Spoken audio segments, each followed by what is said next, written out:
Hello and welcome to the Katie Halper Show. Thank you so much for your patience. I'm Katie Halper and I'm here with Kate Willett, who's right next to me.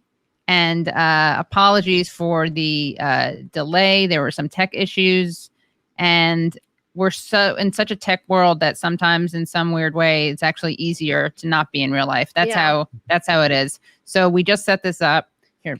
This is whatever. Telling me to cover my boobs? a bit. I don't want the chat to get too out of hand. Show. But yes, this is a multiple Catherine situation we have going on yes, here. So multiple hello. Catherine. Yeah. And we're of course joined by Leslie Lee. Hello. And we are so excited because we have a very, very important guest who will be joining us after we do kind of we're going to just do an intro and talk about what's happening in the news and set up that interview that we're doing. Lou Godbold is coming on, who is an incredibly important and inspiring voice. She is a silence breaker. She is a trauma and resiliency trainer. She is someone who spoke truth to power and spoke truth about Harvey Weinstein early on. And we're so honored to have her on the show. And she'll be... That's my honor alarm thing. Okay. And she will be talking to us about what just happened with Britney Spears and also with Bill Cosby. She also has a great piece on Britney Spears that I linked to in the YouTube description. And she also has a really important piece about trauma and reporting on trauma and investigating trauma. Both of those are linked too. So that's going to be very obviously, serious, heavy, justifiably so. And so we're just going to set up some of that story and just talk about what's happening in the news. And it'll be, as we always do on the Katie Halper Show, we go from the serious to the silly, the comedic to the serious. So, that's what we always do, right? Yeah. You want to put in the other ear? Just maybe easier for you. Sorry. That's a good idea. Okay. So, perfect to have both of you guys here with us. And because you guys both follow the intersection of pop culture and politics, pop culture and like social justice. And Kate is the co-host of the Reply Guys pod. She's also the author of Dirtbag Anthropology, Anthropology. I always do that. I always think it's I hypercorrect. Anthropology, which is a great Audible book. She's also been on like Colbert. She has Netflix specials. And Leslie Lee is the co-host of Struggle Session podcast. No, he's the host of the Struggle Session podcast. Host of Struggle the host. Session. He's Thank a master of English. Yes. And he's a writer and a broadcast journalist and fiction and nonfiction, right? Creative and non-creative writing. Yes. So both of you have been following both the Britney Spears story and the Bill Cosby story. So can you just set up for our listeners who don't follow these stories as much what happened this week? So with Britney Spears, so I think most people know that Britney Spears is under this order where basically she's not in control of her own finances, which we knew, but we also learned this week that she's not in charge of her own reproductive rights. In fact, she wants to get married and have more kids, and she's not allowed to do that because she has an IUD and she's not allowed to get it taken out because she's under this protective order where I think it's her father and the rest of her family who are a complete piece of garbage. I'm from Louisiana, so which Britney Spears is from as well. So they're like showbiz parents who have been running / ruining her life since she was like in middle school, basically. So it's a really horrific thing that she's basically not in control. She's basically under lockdown. She can't buy stuff. She can't do anything with all the money that she earned through her talent. So basically, Britney's in jail while Bill Cosby, serial rapist, has been set free on a technicality because of what seemed to me like some pretty gross misconduct from the prosecution. Really irresponsible, like some John Grisham shit. Like the beginning of a John Grisham novel. That's the kind of thing they pull. But he's just out of prison, just out. Yeah, I think the Britney situation, there was a pretty good New York Times documentary about it that came out, I think, early this year or late last year. And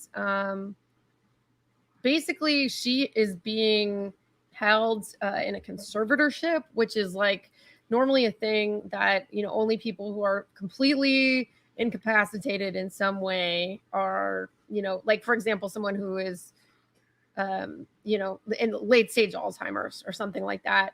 But with Britney Spears, it's like this crazy situation because she's, you know, able to go like perform and make money and make like millions of dollars and have an extremely successful career. But they're like, oh yeah, she can do all this, but she's, you know, too crazy to make decisions about her own money or reproductive rights or something. And it's a really, really misogynistic situation. Yeah.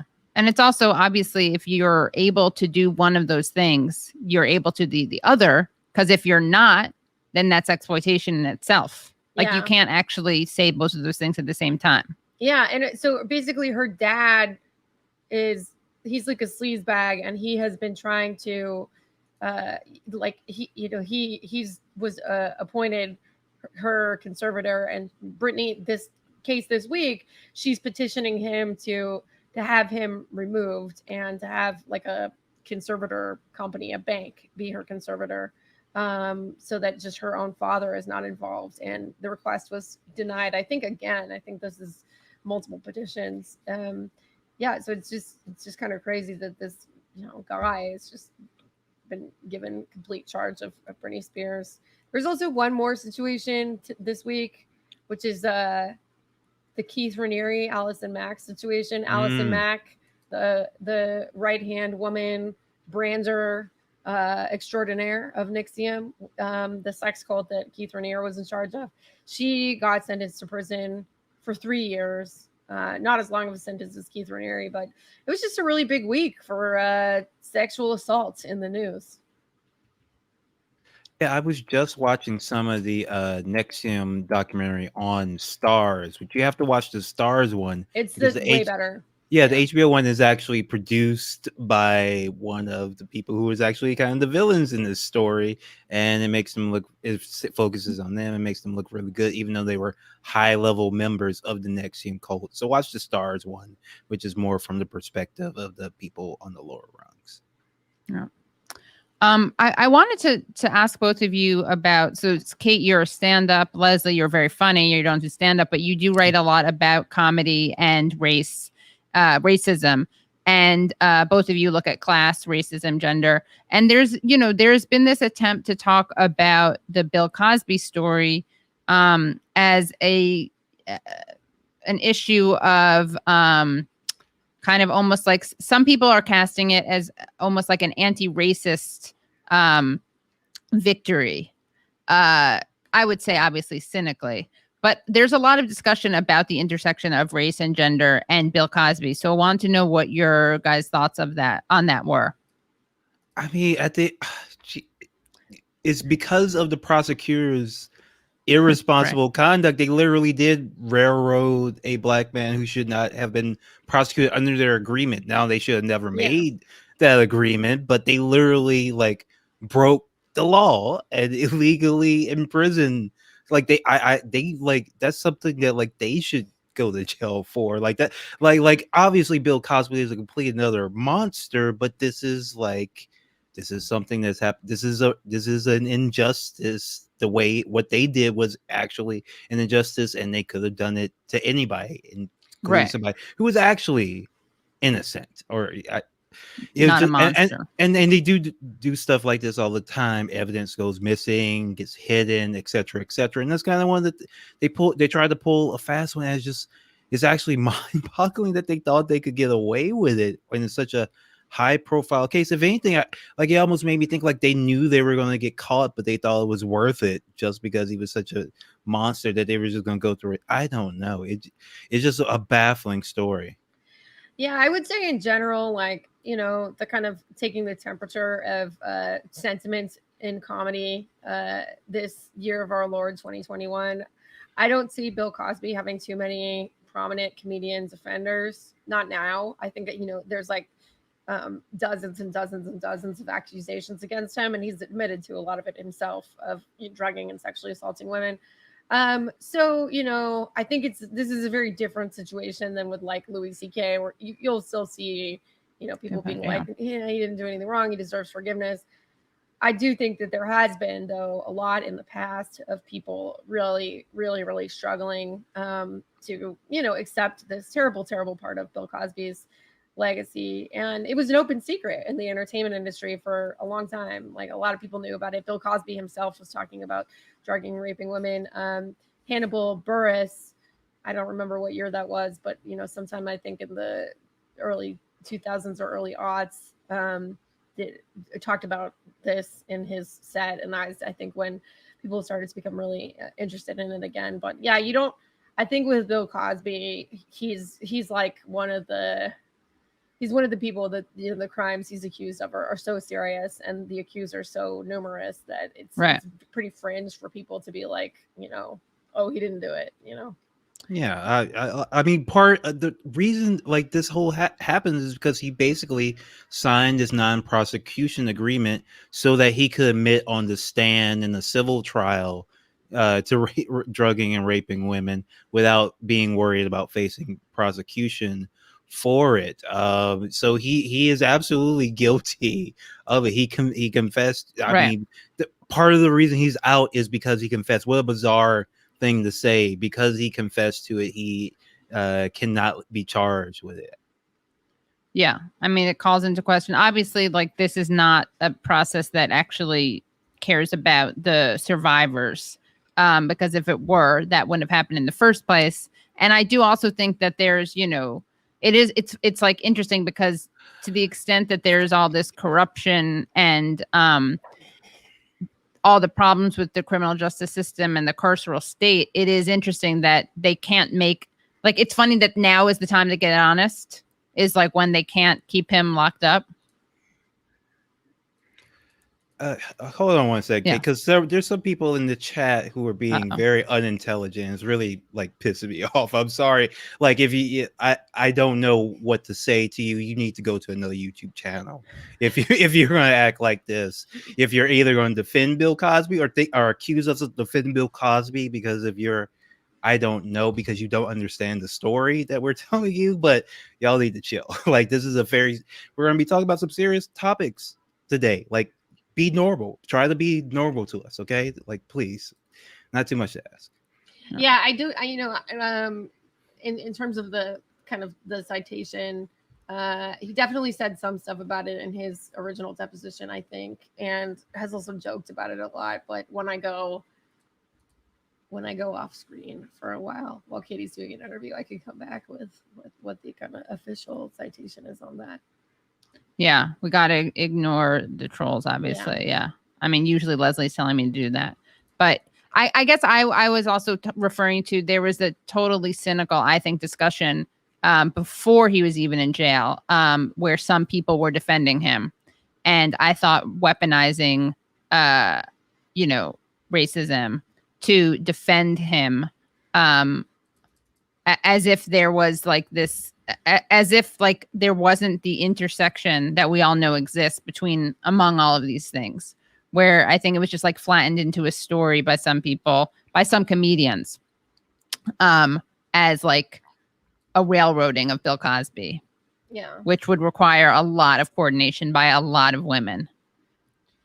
Yeah, I think that this is like, so I think that the discourse around sexual assault and comedy in particular, and there has been a lot of it because there's just a lot of comedians who have committed sexual assault, and I mean, just in the past 2 years, we've had, 2 pedophilia accusations.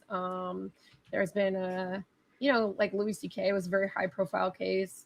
Aziz Ansari, I don't, much debate over whether that would be called sexual assault, but basically, he was outed as, having, behaved inappropriately. And I think that, the thing is like all of these guys have had numerous defenders, but I think that in a situation where there's like dozens and dozens of women coming forward about the same person, it's like, I think even the skeptics, for the most part, are like, okay, this is probably true. There has to be, in some ways, there has to be those people where it's like so obvious that they did it, that's like the existence of those folks, those kinds of stories are what allows you to like, defend the small time, dick whipper outers like Louis C.K. because he's not that, Yeah. Well, I think that there's, and this is, I think, so much of the reason that the Me Too movement exists is because our criminal justice system is so incapable of dealing with these things, either incapable or unwilling to. And I think this is just another example of that. And I can't imagine what it's like to be one of his survivors and see this happen. Yeah. It's such a, if people cared about this mistake wouldn't have been made, or again, they would not, they wouldn't have signed a non-prosecution order Right. in the first place. That's just absolutely baffling. Like, that should be looked into. Like, how did that ever occur? I mean, someone said this in there, not to sound like a conspiracy theorist, but someone said like maybe it was a way to get him out without looking like they were complicit in it. They could attribute it to an error, because obviously I think the pressure to not release him understandably was strong. Yeah, I mean, who knows? Who knows what is going on with that office? Obviously, it's not. They don't have their shit together, either when they first went after him or when they went after him again. Yeah, like, there's obviously a lot of malfeasance going on both sides. They obviously, when they agreed to the non-prosecution order and when they pretended that it didn't exist. Yeah. Well, I mean, it's just, I think it's a scary thing to see, to witness. And if only like there were people who didn't have, this guy is like so incredibly privileged. He's so wealthy. So imagine if this is the type of thing that no one else is allowed to access, this kind of representation, and this is a person who happens to be a monster and extremely wealthy, extremely powerful, well-connected.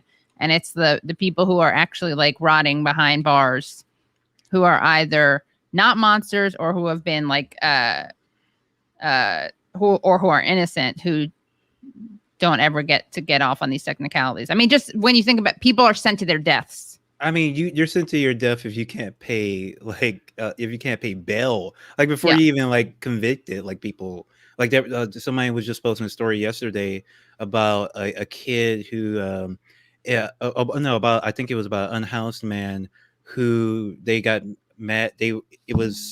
I forget what it was, but they pretended like they were trying to help him by putting him in jail because like maybe the weather was bad or something. And of course, and he ended up dead within a few days of being in jail because he couldn't pay his bail. Like, it was just how incredibly ridiculous our justice system is. I don't see how anyone can even like, this is a pretty good week for abolish. This is a pretty good week to say abolish, I think. I agree. Yeah.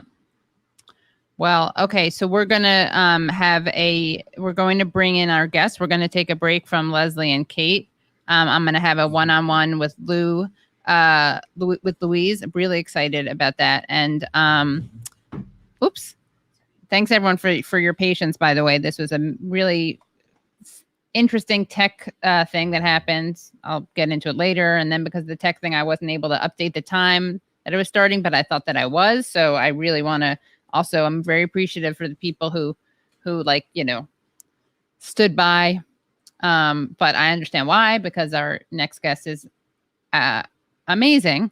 And so I'm just going to bring in Louise. Let me just introduce her first before people know this, because I already talked about her and I put her bio in. And I really encourage everyone to click on those links. But she has worked in the entertainment industry for decades. She is a trauma and resiliency trainer. She was a producer. And for over a decade, she's been the leader of ECHO, a nonprofit specializing in trauma training and resiliency training. And again, was one of the first brave women to openly speak out about the sexual abuses conducted by Harvey Weinstein. And we're going to be talking to her about the Bill Cosby news, about the Britney Spears story, because she wrote a piece on that, and just where we are in the Me Too movement today. So thank you so much, Lou Godbold. Welcome to the show. Hi. Hi, thank you so much for coming. I loved Leslie's comment about malfeasance. I wanted to jump in and say, no, Yeah. it's malfeasance. That's what we're Yeah. seeing. That's true. The Yeah. same thing happened with Cy Vance. He gave Harvey a pass back in 2015, even though they had the wiretap from Amber. And it's not just Cosby that seems to have had DAs who were very favorable, either purposefully or through negligence have helped them. So Yeah. can I coin that new expression, malfeasance? Yeah, sure. Malfeasance. I like it. Works for me. Yeah. I mean, there definitely is a disgusting kind of like omerta, right? This like I scratch your back, you scratch my back, that we see among the powerful. And again, Cy Vance, as you pointed out, who was the DA in New York, who didn't go after Weinstein. And I guess I just wanted to know what your thoughts were on this announcement. Like, what you think it represents, how you think it happened. We can focus on. I mean, we can talk about. I think the Britney Spears and Bill Cosby thing together. That's like a very powerful and disturbing juxtaposition. And we'll get into your Britney piece, which again is really, really excellent. But do you want to kind of give us a bird's eye view of how you see those two things happening in the same week? Well, there's so much there. So first of all, I know at least one of the Cosby survivors very well. And I think that what we miss in all of this is that these are real people. These are real people's lives. And however beloved Cosby was, there are women whose lives were totally ruined. And the survivor I know is Lily Bernard, and she talks very openly about the PTSD that she suffered. And what I know as a trauma specialist is when you're subjected to trauma and you have this high level of cortisol, the stress hormone, going around in your body, and then you have these flashbacks, these terrible memories, it feels like your body and your brain have been invaded. It no longer belongs to you. Can you imagine how scary that is? And on top of that, the cortisol is actually toxic. It's not supposed to run around in your body for so long. So, for example, in the wild, an animal gets chased by a lion. You either get eaten or you get away, and it's over. And that's what our body's systems were built to sustain. So, especially women, and what we should talk about here, and for the Cosby survivors, women of color, there's not only the constant sexual harassment, but also the microaggressions or not so microaggressions of the racial trauma. And that all begins to compound over time. And that has a very real impact on our physical health. So we're talking about women. I mean, I know it sounds dramatic to say their lives have been ruined, but really, their mental health and their physical health have been ruined because one guy wanted a few moments of pleasure. He put his sexual needs over the life of this woman, or in this case, these women. So that is not okay. So we're not talking here about technicalities of the law and whether we think it's clever or not so clever that he got out. I really wish we would just focus on the survivors, on the victims, because it just pains me to hear things talked about so abstractly when I know these people and I know that they are living, breathing human beings who had dreams, who are beautiful people, whose lives have been constrained and who maybe don't get to live out their dreams. How is that okay? That, we think of in our culture about men in England, we say trying it on, like making an advance. Well, it's almost like we give men permission to be aggressors because that's what men do, and that's okay. But when I think that easily bleeds into thinking, well, was it so bad? But boys will be boys, or men will be men, right, or rapists will be rapists. Yeah.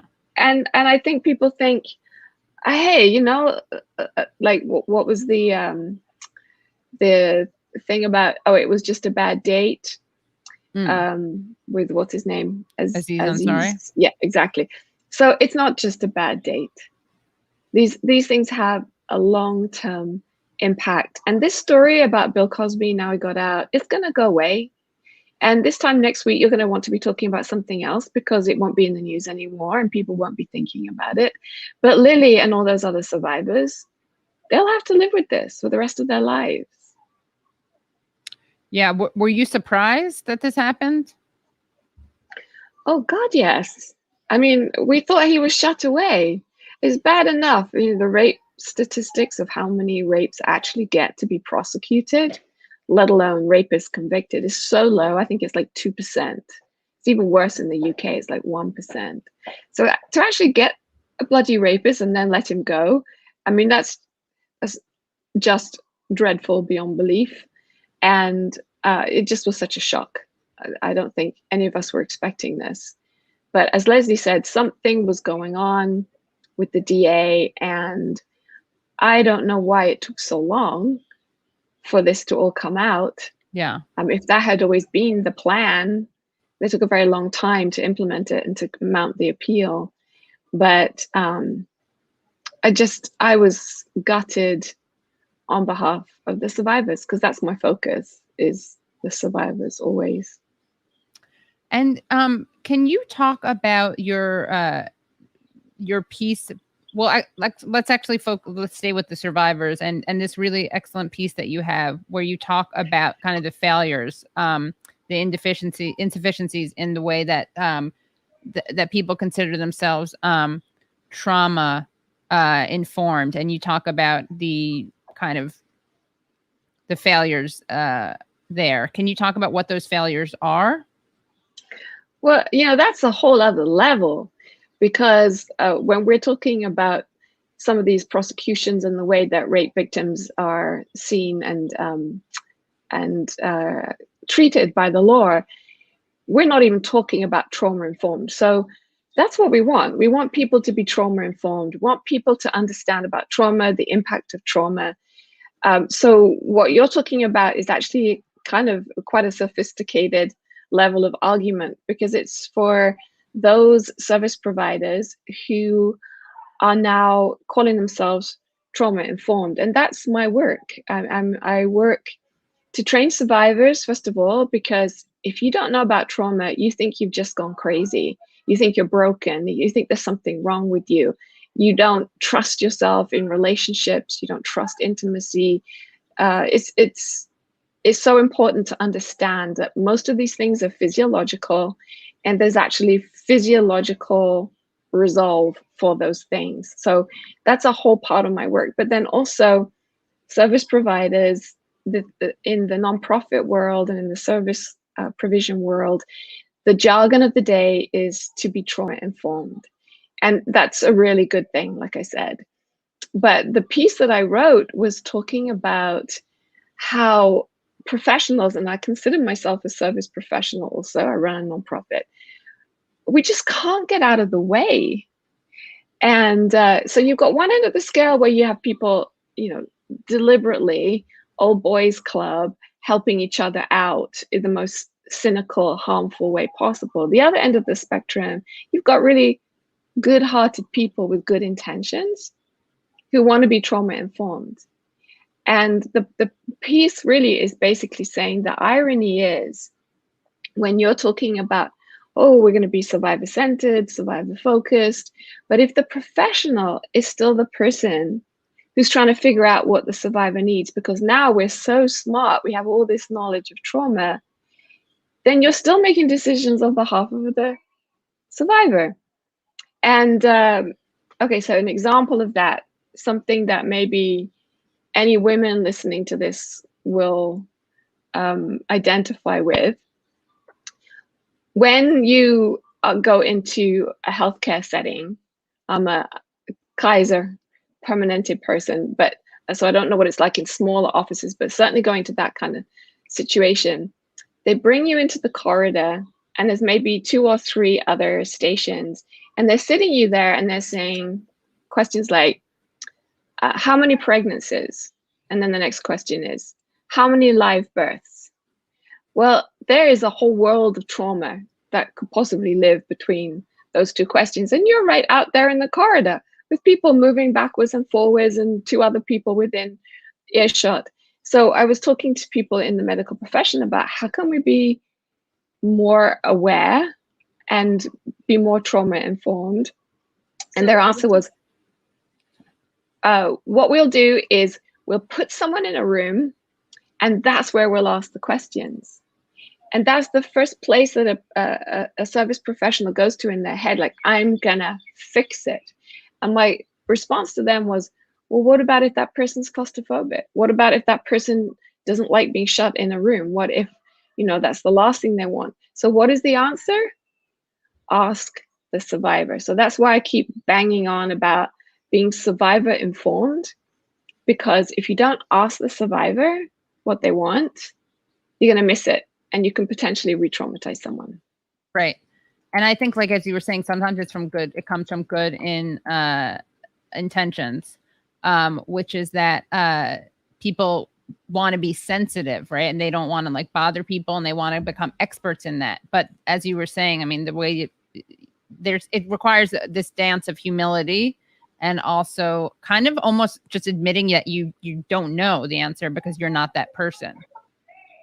Well, I think some of the worst offenders are people like documentary makers. And obviously with the whole Weinstein thing, there's been lots of interviews and documentaries. And I wrote a piece about that as well, because it was mostly women who interviewed me. Some of those interviews, there's a man on a Canadian talk show that I shall forever remember. That interview was horrific, but most of these women producers, directors were really kind, and they really wanted to get it right.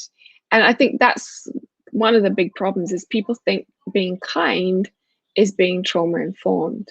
But what I noticed is, so we get so completely narrow-minded about our professionalism. So a documentary maker sets up the studio, you've got the lights all set up, you've got the chair set up, they're thinking camera angles, lighting, all the rest of it. So the trauma survivor comes in, you're in this completely dark studio, you get sat in a hard chair, you have people behind cameras who you don't even know who they are, and you sit there for hours, because usually what they're waiting for is for you to cry.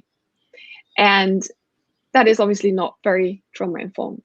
And every time you tell your story, the brain doesn't really know the difference between rehearsing something in your head and actually doing it. The same neurons fire. So like with a little kid who's not walking, you put them with other kids who are walking, because just in watching, those neurons start to fire and they'll start to do that. And so when you're telling your trauma story, those same neurons are firing. I'm not saying you think you're going through the same thing. Again, you're not. But the same neurons are firing, the same stress hormones are beginning to build in your body. And so over and over and over again, when you have to tell your story as a Weinstein survivor and all the other Weinstein survivors, it's putting stress on your body. So that is another example in that setting. But think about it also for people who are going to the police to make their complaint of a sexual assault or any other kind of trauma, really. So often you tell the first officer, and then you have to tell the detective, and then you have to tell the DA all over again if it goes to prosecution, and then you have to tell, I don't know, the social worker or the whomever. So this is another very simple way. Knowing about trauma, we could make the lives of trauma survivors much easier. But where I was going, and you'll notice I do these great long circuits, but So coming back to, I do know where I'm going, I promise you. You're a step ahead of me, trust me. Yeah. So back to this whole thing of documentary makers, and I think this is applicable to other areas. So one of the documentary makers, feeling suitably chastised after I published this article, said, I'm doing a panel and there's a whole bunch of documentary makers and they want to know how to be more trauma informed. And I said, well, tell them you need to give power to the survivor. And then watch their body language. And then ask them to be aware of their own body language, because there's going to be like a, because as professionals, I don't care what your profession is, whether you're a social worker, a documentary maker, a nursing assistant, we pride ourselves on our profession, on our skills, on our expertise, and a lot of us take our identity from those things. So to ask somebody to suspend that and let this rank amateur, the survivor, take control, they will come up with all kinds of reasons why that can't happen. And I'm doing dotting around a lot, but when we're going back to prosecutions, I talked to one of the candidates for Manhattan DA. She was really interested to learn more about this. And she said, you know, you're right, because you get so fixated on getting the results. You get so fixated on the process and doing the process well, legally, that we forget that we could be completely bulldozing over the trauma survivor. And the International Criminal Court are in the middle of writing this amazing kind of charter of rights for trauma survivors. And in it, they talk about, this is my summary of it, but basically the survivors' needs trump everything else. I know I don't like to say that word because it's almost a rude word, isn't it? Trump. But the survivors' needs trump everything else. And if you really don't want survivors to be re-traumatized, that has to be your MO. You have to take a step back. You have to recognize, have empathy for yourself. Of course, I've studied really hard to be the best professional I can be. And we need to give power and control to the survivor, because otherwise they will become re-traumatized. And what is more important, if that person has suffered so much already, what is so important? I know with prosecutions, there is always that balancing act. Like, do we get a rapist off the street, even if the survivor doesn't want to go through with the trial? I mean, thank God I'm not in the position of having to make those kind of calls. But many, many times we can give power and control to the survivor, and it will only make things better. Yeah. Should I take a breath at this point? Oh, well, I was actually going to, no, yeah, this is amazing. And I was going to read a part of your article, if that's okay. Unless you want to read it, but I thought you probably would rather not. Oh, well, I should ask you, do you want to read it or do you want me to read it? See, you're a quick study. No, go ahead, because I don't know which piece you picked out. Okay, so this, by the way, it's a very good piece. It's very short, but it's you address this kind of, again, it's like a paradox, right? Where people become more sensitive and more expert, and there's a lot of gender in this too, right? I keep thinking about, and in your other piece delves into this, the Britney piece, but you know, this idea of kind of like male mastery, and even that, and it's men and women, but the idea of the kind of like how you walk that line between looking at someone's trauma, but also not like pathologizing them or infantilizing them, which I think is something that people struggle with. But in this piece, you write, you write, recently service providers have started to use terms such as survivor-centered or survivor-focused to describe a shift in power toward the survivor empowerment being one of the principles of trauma-informed practice. However, if it is the professional who's doing the centering or focusing, drawing on their knowledge and expertise to make assumptions about what is best for the survivor rather than consulting the survivor, then ironically, we end up centering the professional and their assumptions rather than the survivor and their needs. Judith Herman explains it best in her book, 1992 book, Trauma and Recovery. Trauma robs the victim of a sense of power and control over their own life. Therefore, the guiding principle of recovery is to restore power and control to the survivor. The survivor must be the author and arbiter of her own recovery. Many benevolent and well-intentioned attempts to assist the survivor founder, because this basic principle of empowerment is not observed. No intervention that takes power away from the survivor can possibly foster their recovery, no matter how much it appears to be in their immediate best interest. what can people do, both in the professional realm, but also if encountering a survivor in their own life? What should people be doing? What resources should they be looking towards? And is there any language even asking the question in the first place? Well, let's start where I always start, which is with the survivor, because I don't want to educate other people around the survivor. I want to educate the survivor. You can't have space if you're not creating space for the survivor to speak up and have agency, then that's not empowering.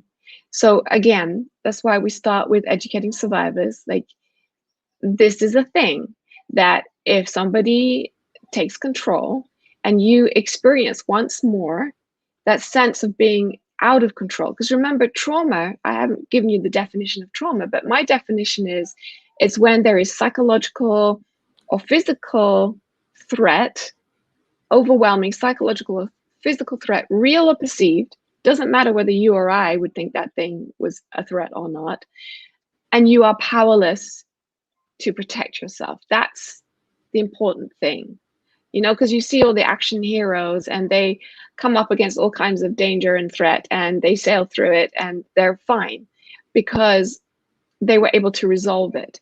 But trauma happens when you're powerless to protect yourself.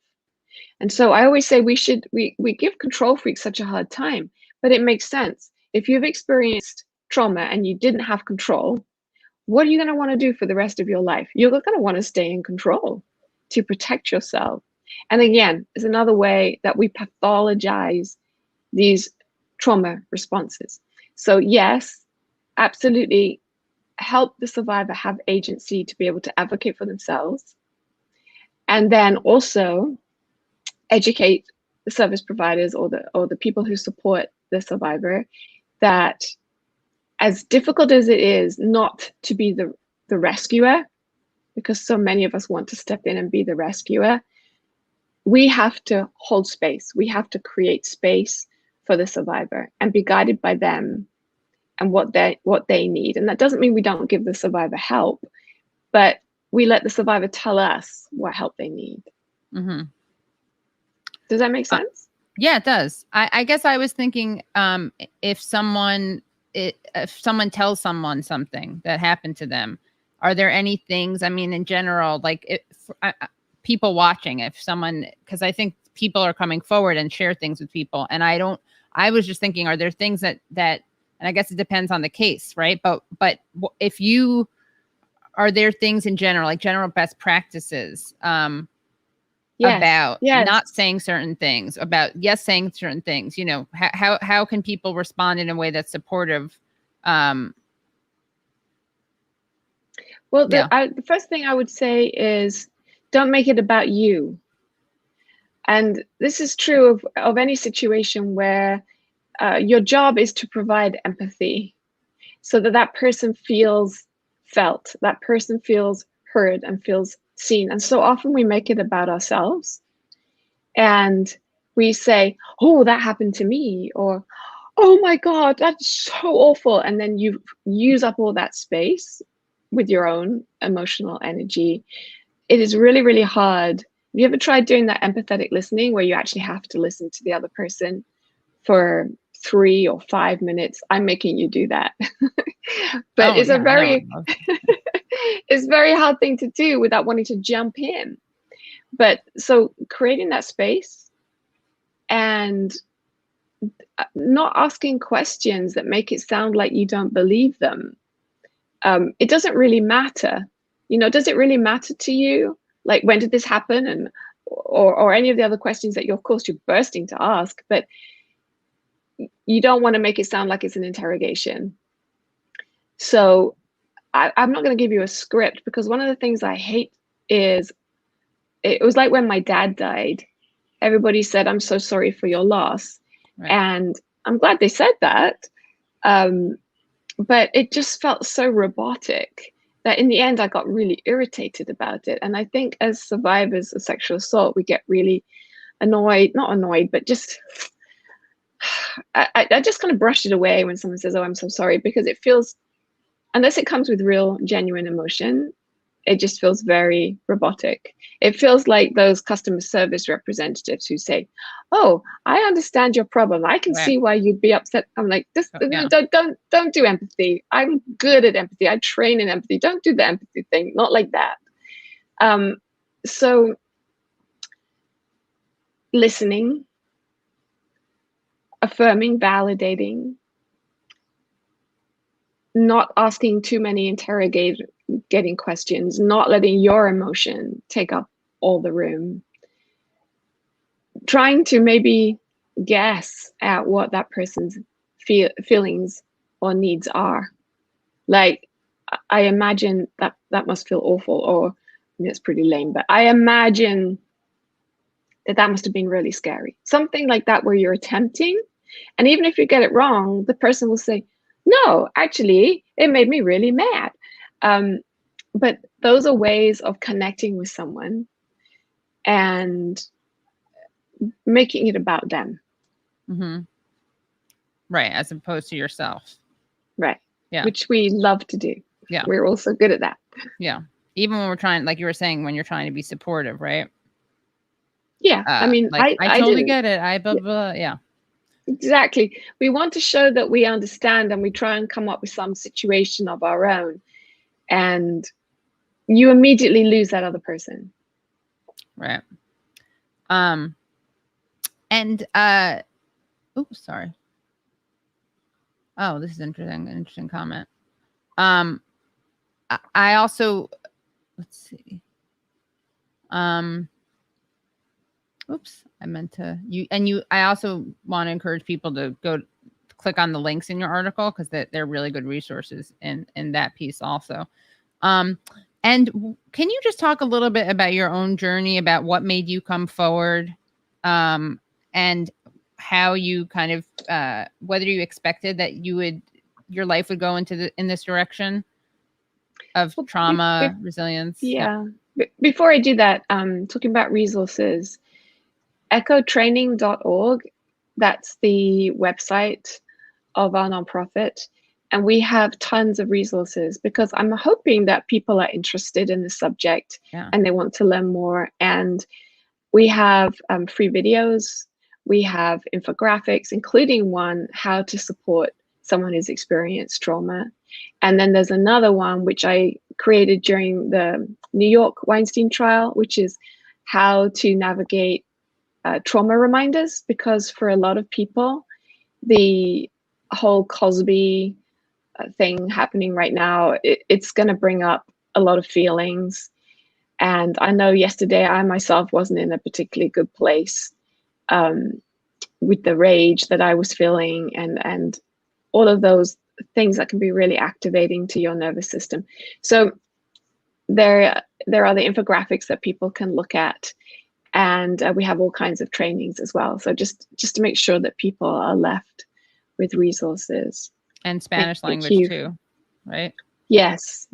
We have online parenting classes, because something that's probably a subject for a whole other show is your trauma impacts the way that you parent. And as a parent, I can tell you, I mean, I knew I had trauma in my life, but it didn't come to the fore nearly as much as when I had my son. And then a lot of my own childhood trauma came out. And we're kind of destined to repeat these patterns if we don't learn and we don't understand, become aware of what happened to us, and then break that cycle. And there's a study that was done way back in the 1990s called the Adverse Childhood Experiences Study, which more people know about now, especially in California, with Nadine Burke-Harris being our Surgeon General. But people might think that I'm talking about trauma and it's all about other people. Actually, this study they did in San Diego with 17,000 people found that 67% had experienced some kind of childhood trauma. And again, you're probably thinking about the most extreme forms of child abuse and neglect. But one of the questions on this survey was, were you put down, humiliated, called names? So I don't know about you, but that was pretty much the, the toolbox of parenting when I was being raised. and we don't realize the harm that some of these things do.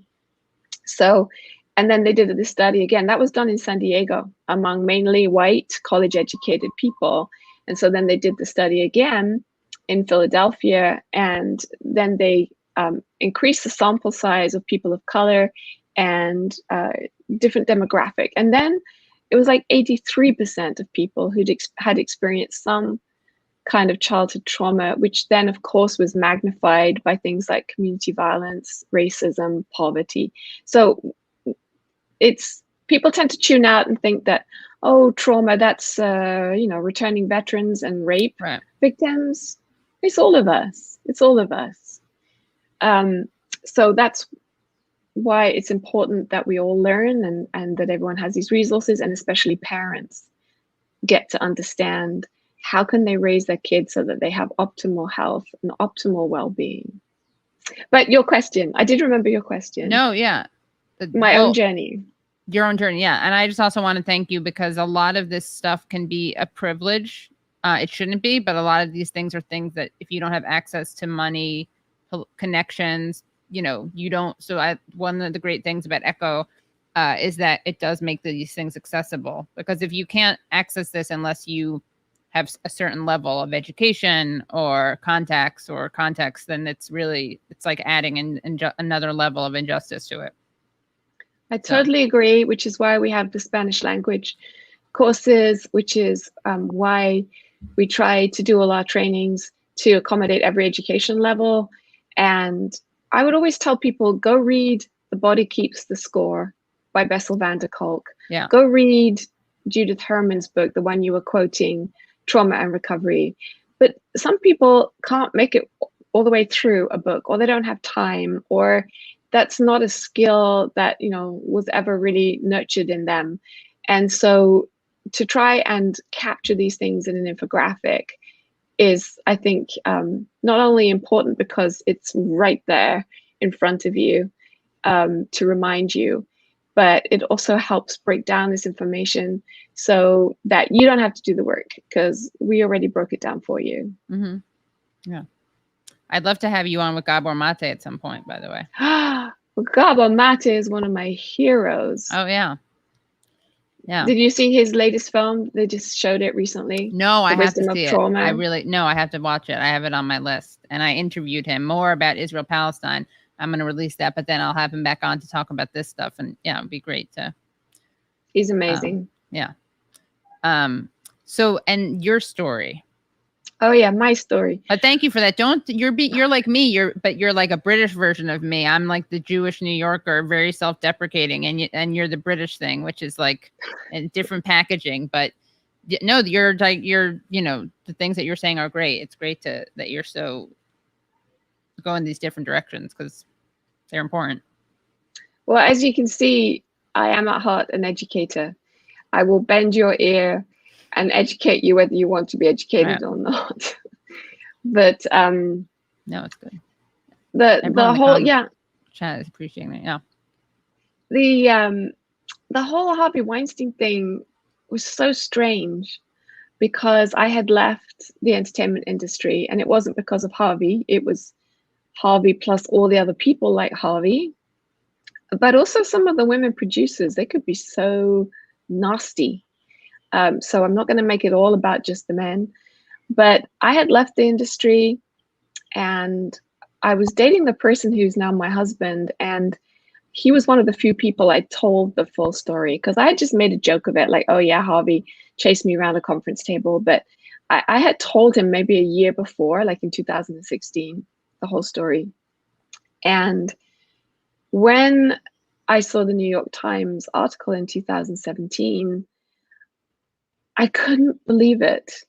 And in fact, the person who had driven me to the hotel where I met Harvey and had waited for me in the lobby, he sent me the article because he said, "You're not going to believe this." Because the moment I came back down, I told him everything that had happened.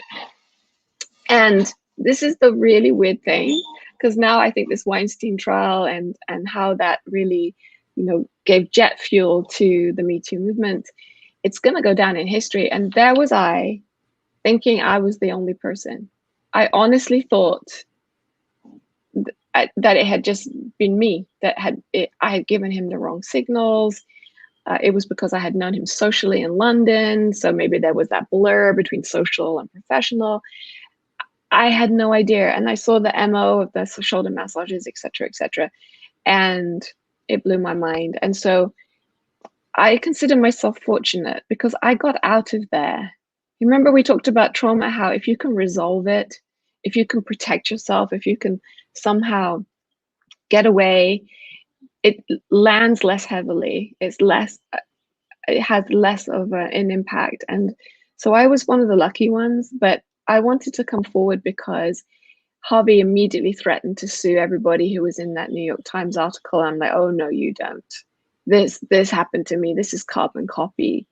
And in my most British way, we're gonna get you, mate. We're gonna get you. And it turned out to be a beautiful story for me because my girlfriend in London, who had been hosting the parties where I met Bob and Harvey, I didn't realize that Harvey had raped her. And I'm not going to go into any gory details. Please don't worry if you are a survivor of sexual assault. But I hadn't realized that. And she couldn't tell me. And that had caused us, for our friendship, to kind of unravel. And so one of the first things that happened is we got back in contact with each other. And so after 37-year hiatus, is it really that long? She's now a really important person in my life again. So for me, there were some really good things that came out of it, including the sisterhood, including, you know, one of the Weinstein survivors called me just before this to talk to me because she now does a podcast, different to yours, not competition, but no competition. We share. We're so, socialistic. There you go. So there's a lot of love. There's a lot of love and support. And I'm really going back to the Cosby subject. As you know, I'm my butterfly mind, but we are back there again. I really hope that that sisterhood that they have developed is what's supporting them now. Because I cannot imagine how they feel. I mean, my goodness, we all worked so hard to get Harvey behind bars. If he were able to walk, I mean, not only would it just be disappointing is too weak a word, but when Harvey was just before he went to trial in New York, I was talking to the New York DA and ADA, and he let slip that Harvey had been in LA. And you know, this cold shudder went down my spine just to know that Harvey had been in the same city as me. And so I know that that's very real for the Cosby survivors right now. They must be scared as much as disappointed and all those other emotions, just plain scared. Yeah, they're definitely not going to find that sisterhood from Felicia Rashad. And that's interesting, isn't it?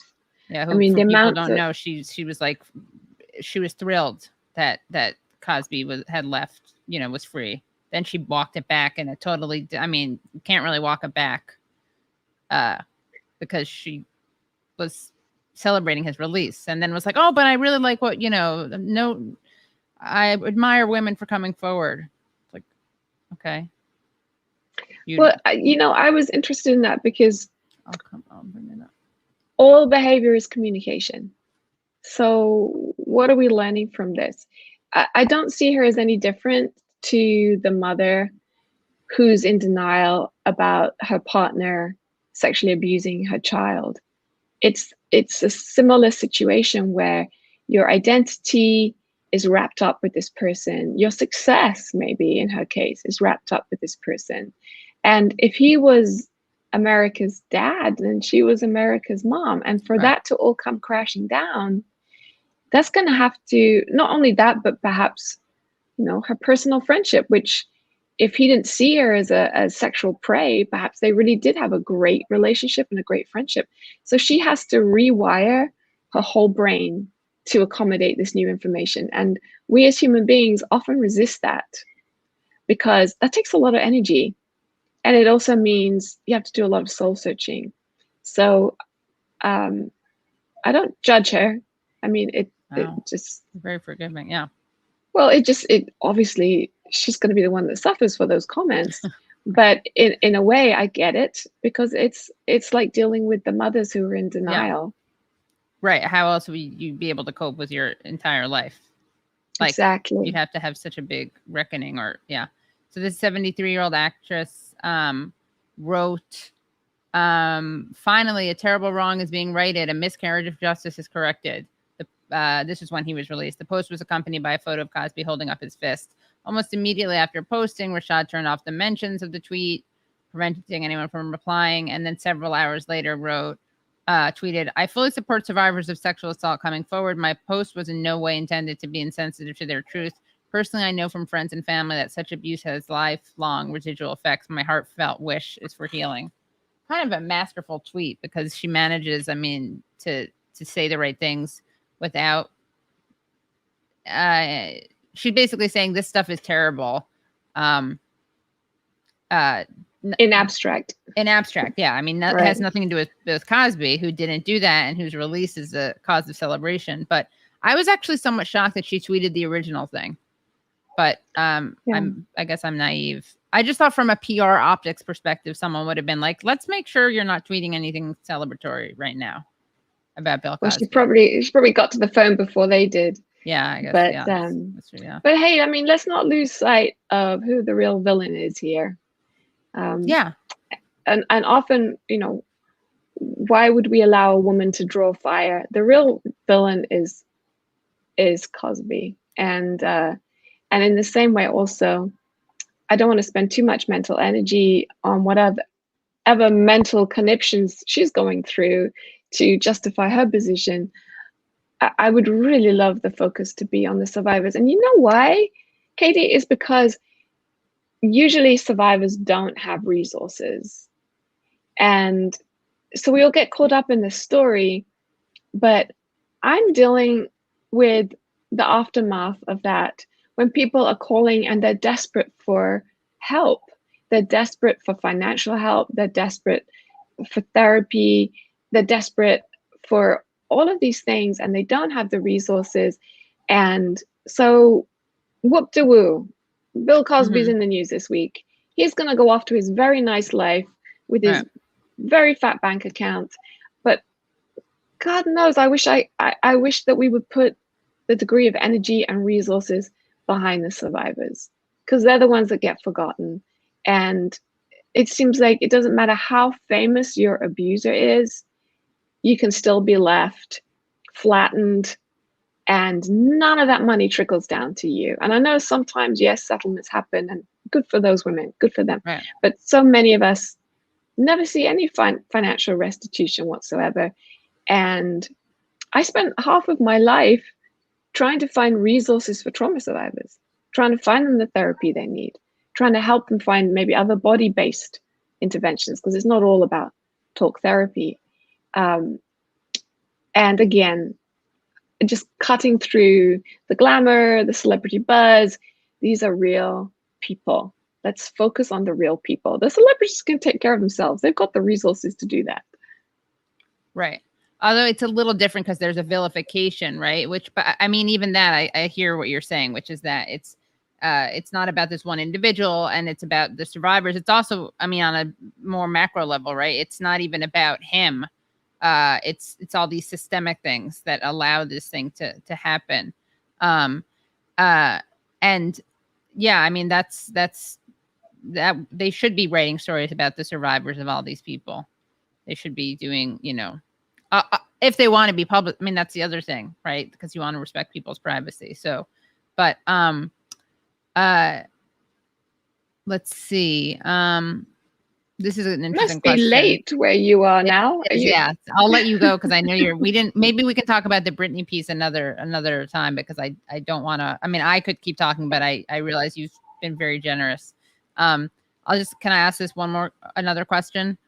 Sure. From the audience, which is, how about the importance of holding accountable the people who enabled Weinstein's abuse and worked with him to hide that abuse? Yeah.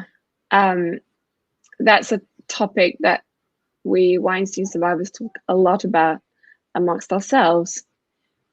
If you've been following the news about the settlement, the class action that the survivors tried to bring, I'm not part of it. The insurance companies managed to get the board of directors kicked out.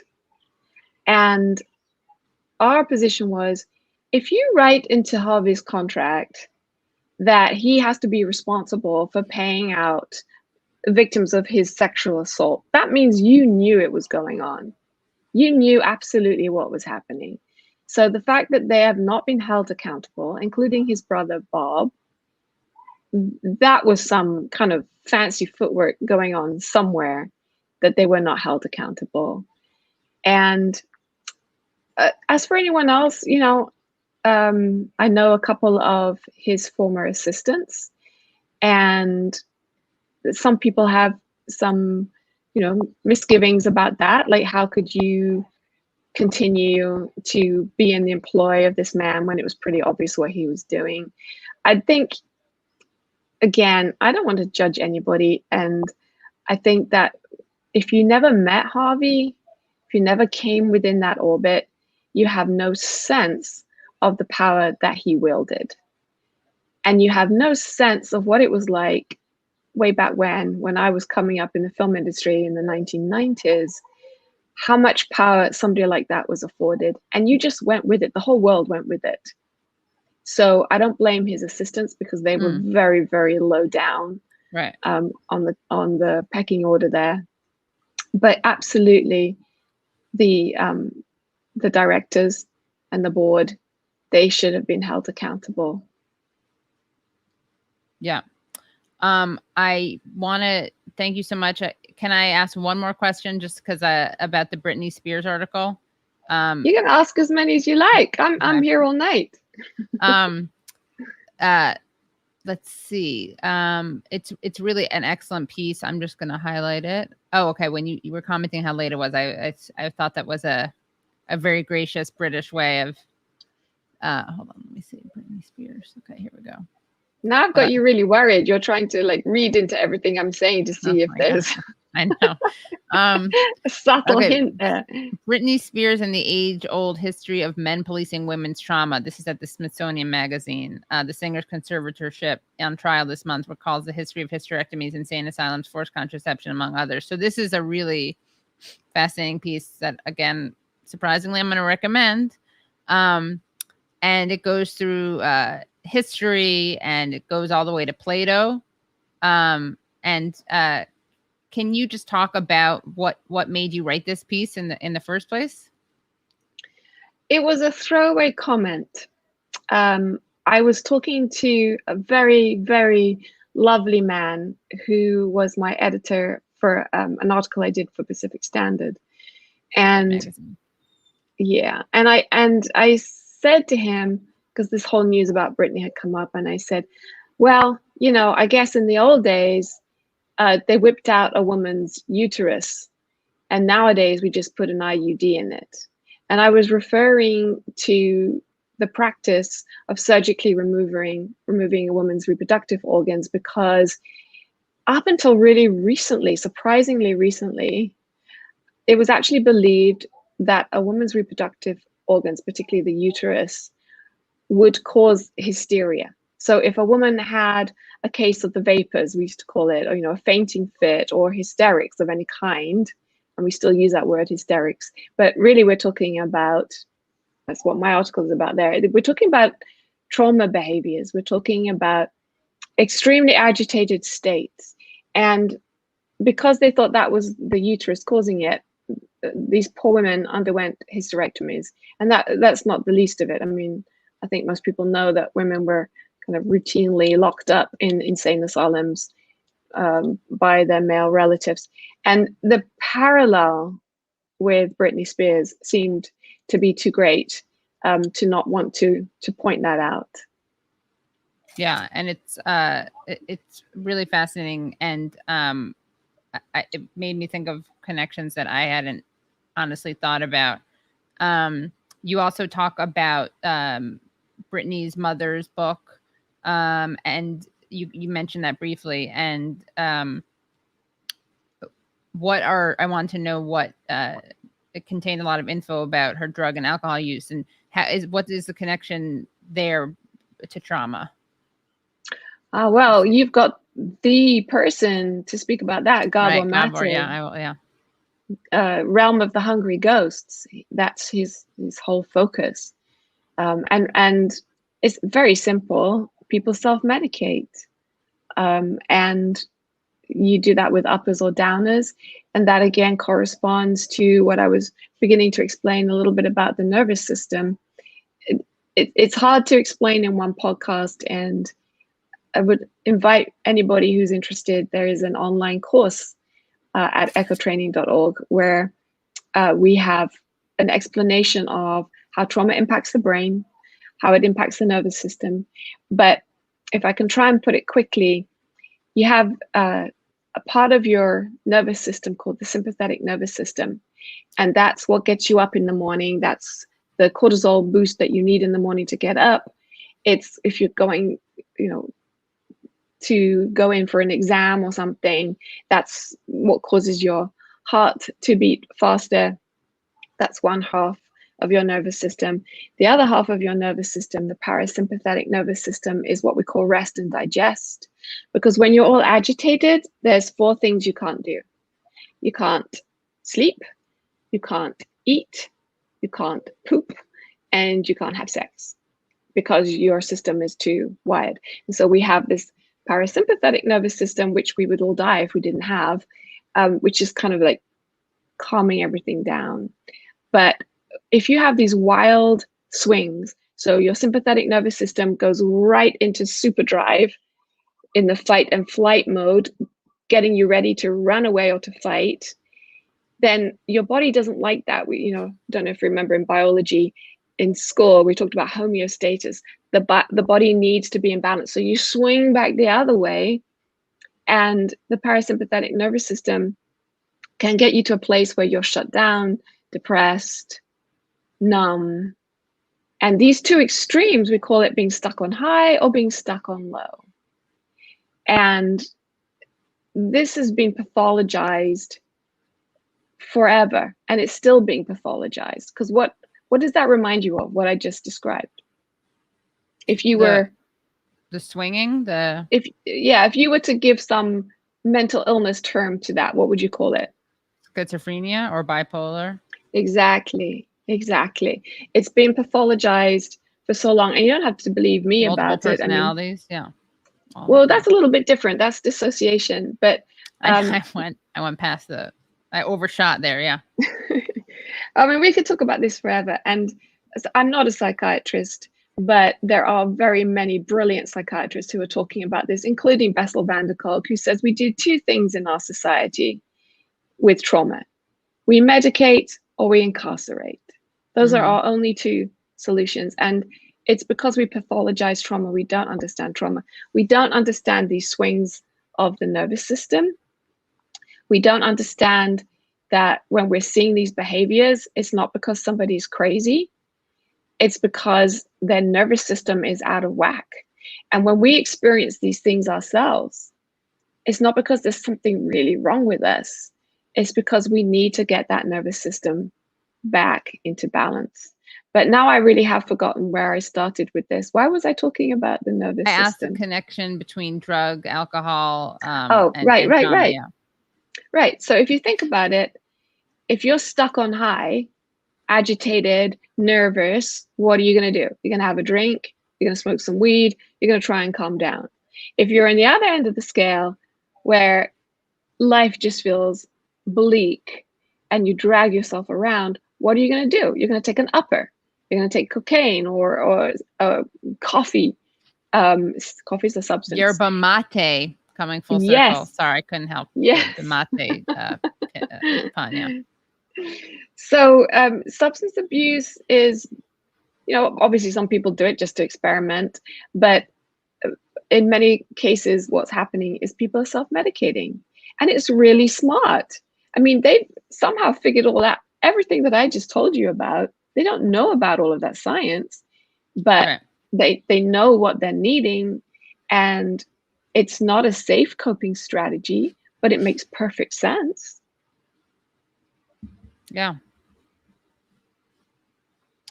Well, thank you. I mean, I have to, if you'll come on again, I would love to have you on again, because there's so many things we could talk about. And I feel bad because we've talked to you for so long, but I've loved it. I think the audience has loved it. Why do I keep doing this? I'm telling you, it's your like little self-deprecating thing, not to pathologize you or me, but it's rubbing off on me. And you're British, so you're very polite. So that's the other thing. So I feel bad, but no, this is great. I anything else you want to make sure that we cover from any of the stories, or? I think we've done snippets of everything, and I hear my husband coming back, so probably means it's dinner time. Yeah. But anytime you want to have me on, I'd love to come back. I want to thank everybody who was listening, and please feel free to look at our website. My email is also on our website, and reach out if you have questions and or need help being connected to resources, as unfortunately there's as few as there are out there. Right. Well, thank you so much, and definitely come back. And again, thank you. And I'm gonna clip this up too, also, so people have this as a resource. So I'll make it shorter for people who don't catch it live. Thank you so much, Katie. Thanks. Wow, guys, that was amazing. I keep, we have a lot of well-known guests, but this was a different type of guest for me. I was very moved by this, and I'm very excited, moved, and just honored, and not to sound schmaltzy, but this is really great. And we have, these resources, and make sure that I'm going to clip this and make sure you share these clips, because people really need to know about this. It's funny. It's this interview and like the interview with Mike Gravel's daughter both got me very moved for different but related reasons. Yeah, I think, now it's an interesting transition, because I think you want to come back on. We're going to bring Kate back on, and Leslie, if you're back around. Yeah, that was, I'm verklempt. Leslie maybe with his dog, we'll find out. Understandable. But he's back. There you go. Hi, Leslie. Oops, let me welcome back in. There we go. That was great. I can't wait to listen to it. Yeah. I didn't hear. Oh, you couldn't hear because I have headphones on, but you could hear my responses. Yes, exactly. Got it. Okay. Well, those were, imagine almost as good as, they're not me. They're not Katie Halper asking questions about things that she doesn't know half as much about. So just imagine the level. I was imagining a high level response to your questions. Yeah. I really was. No, it was great. Leslie, thank you. Welcome back. Oh yeah, thank you. That was a really wonderful interview. Sorry, I can't hear you that well. Let me turn it back up. Say that again. Thank you. And that was a really better. wonderful Great. interview. Yeah. The Britney story is like, it's a really good article. Explains everything really well. By the way, Lou's article. Oh, awesome! I can't wait. Yeah, we should just read it. Should we just read it to everyone? Maybe the first paragraph. Yeah, it's just such a. Well, you know what? Why don't I do? I'm going to read this one thing, because I'm going to read this big. It's a very good explainer. Yes. We'll read the very opening, actually. So first two graphs, then we'll jump in. During the last 2 centuries, when male doctors. Oh wait, let me share this. Actually, are you cold, Kate? If you want, I can give you a sweater, or we can lower the AC. No, I'm good. Whichever you. Okay. During the last 2 centuries, when male doctors observed female patients experiencing some of the symptoms that we now understand are caused by trauma, they diagnosed the condition as hysteria. And since hysteria was seen as a disease of the uterus, hystera in Greek. Yeah, moving around in the body. The remedy was as drastic as it was brutal, surgically removing the uterus as a hysterectomy. Nowadays, we have a clear understanding of how trauma manifests in behavior, but as pop star Britney Spears' explosive recent testimony at her conservatory hearings has made clear, modern day America too often still pathologizes trauma and deprives trauma survivors of their bodily autonomy and basic human rights.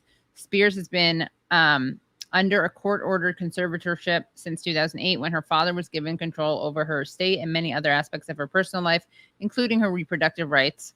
And according to her testimony, even such minutia as the decor of her kitchen. Her father refused her request to restain the kitchen cabinet, saying it was too expensive. The conservatorship was a result of a very public unraveling that year when Britney shaved her head and smacked a reporter's car with an umbrella.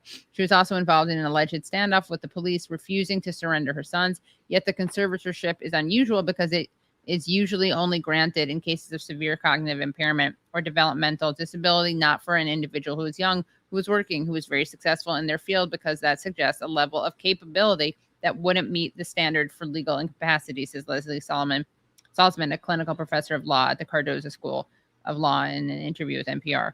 Which, yes, that's the thing about it, is that, again, if this person is competent enough to be performing, I mean, it makes a lot of sense, right? Because obviously the father's not concerned with her well-being. No, he just wants her money. Yeah, it's he's so making disgusting. so much money from this. I forgot how much he was getting paid, but like tens of thousands of dollars per month to be employed as her conservator, plus like all that she's making. Yeah. Which I don't think he is allowed to spend all the money on himself, but a good portion of it. It's really fucked up. It's obviously financially motivated. Like the documentary goes into it. He was like not involved in her life until then. Like he didn't care about her or anything. There's no way that this is like a benevolent motivation. Right. Yeah. He's trying to help. Yeah. Yeah. Do you want me to lower the AC? You want me to raise the heat? Oh no, I'm good. Cold. Okay. Sorry. I just want to make sure I can. Yeah. I It's like you don't have to be a Jewish mother to be a Jewish mother, guys. Am I right? Yeah. Did you eat? Yeah, I did eat. I ate with you. I know. Salmon.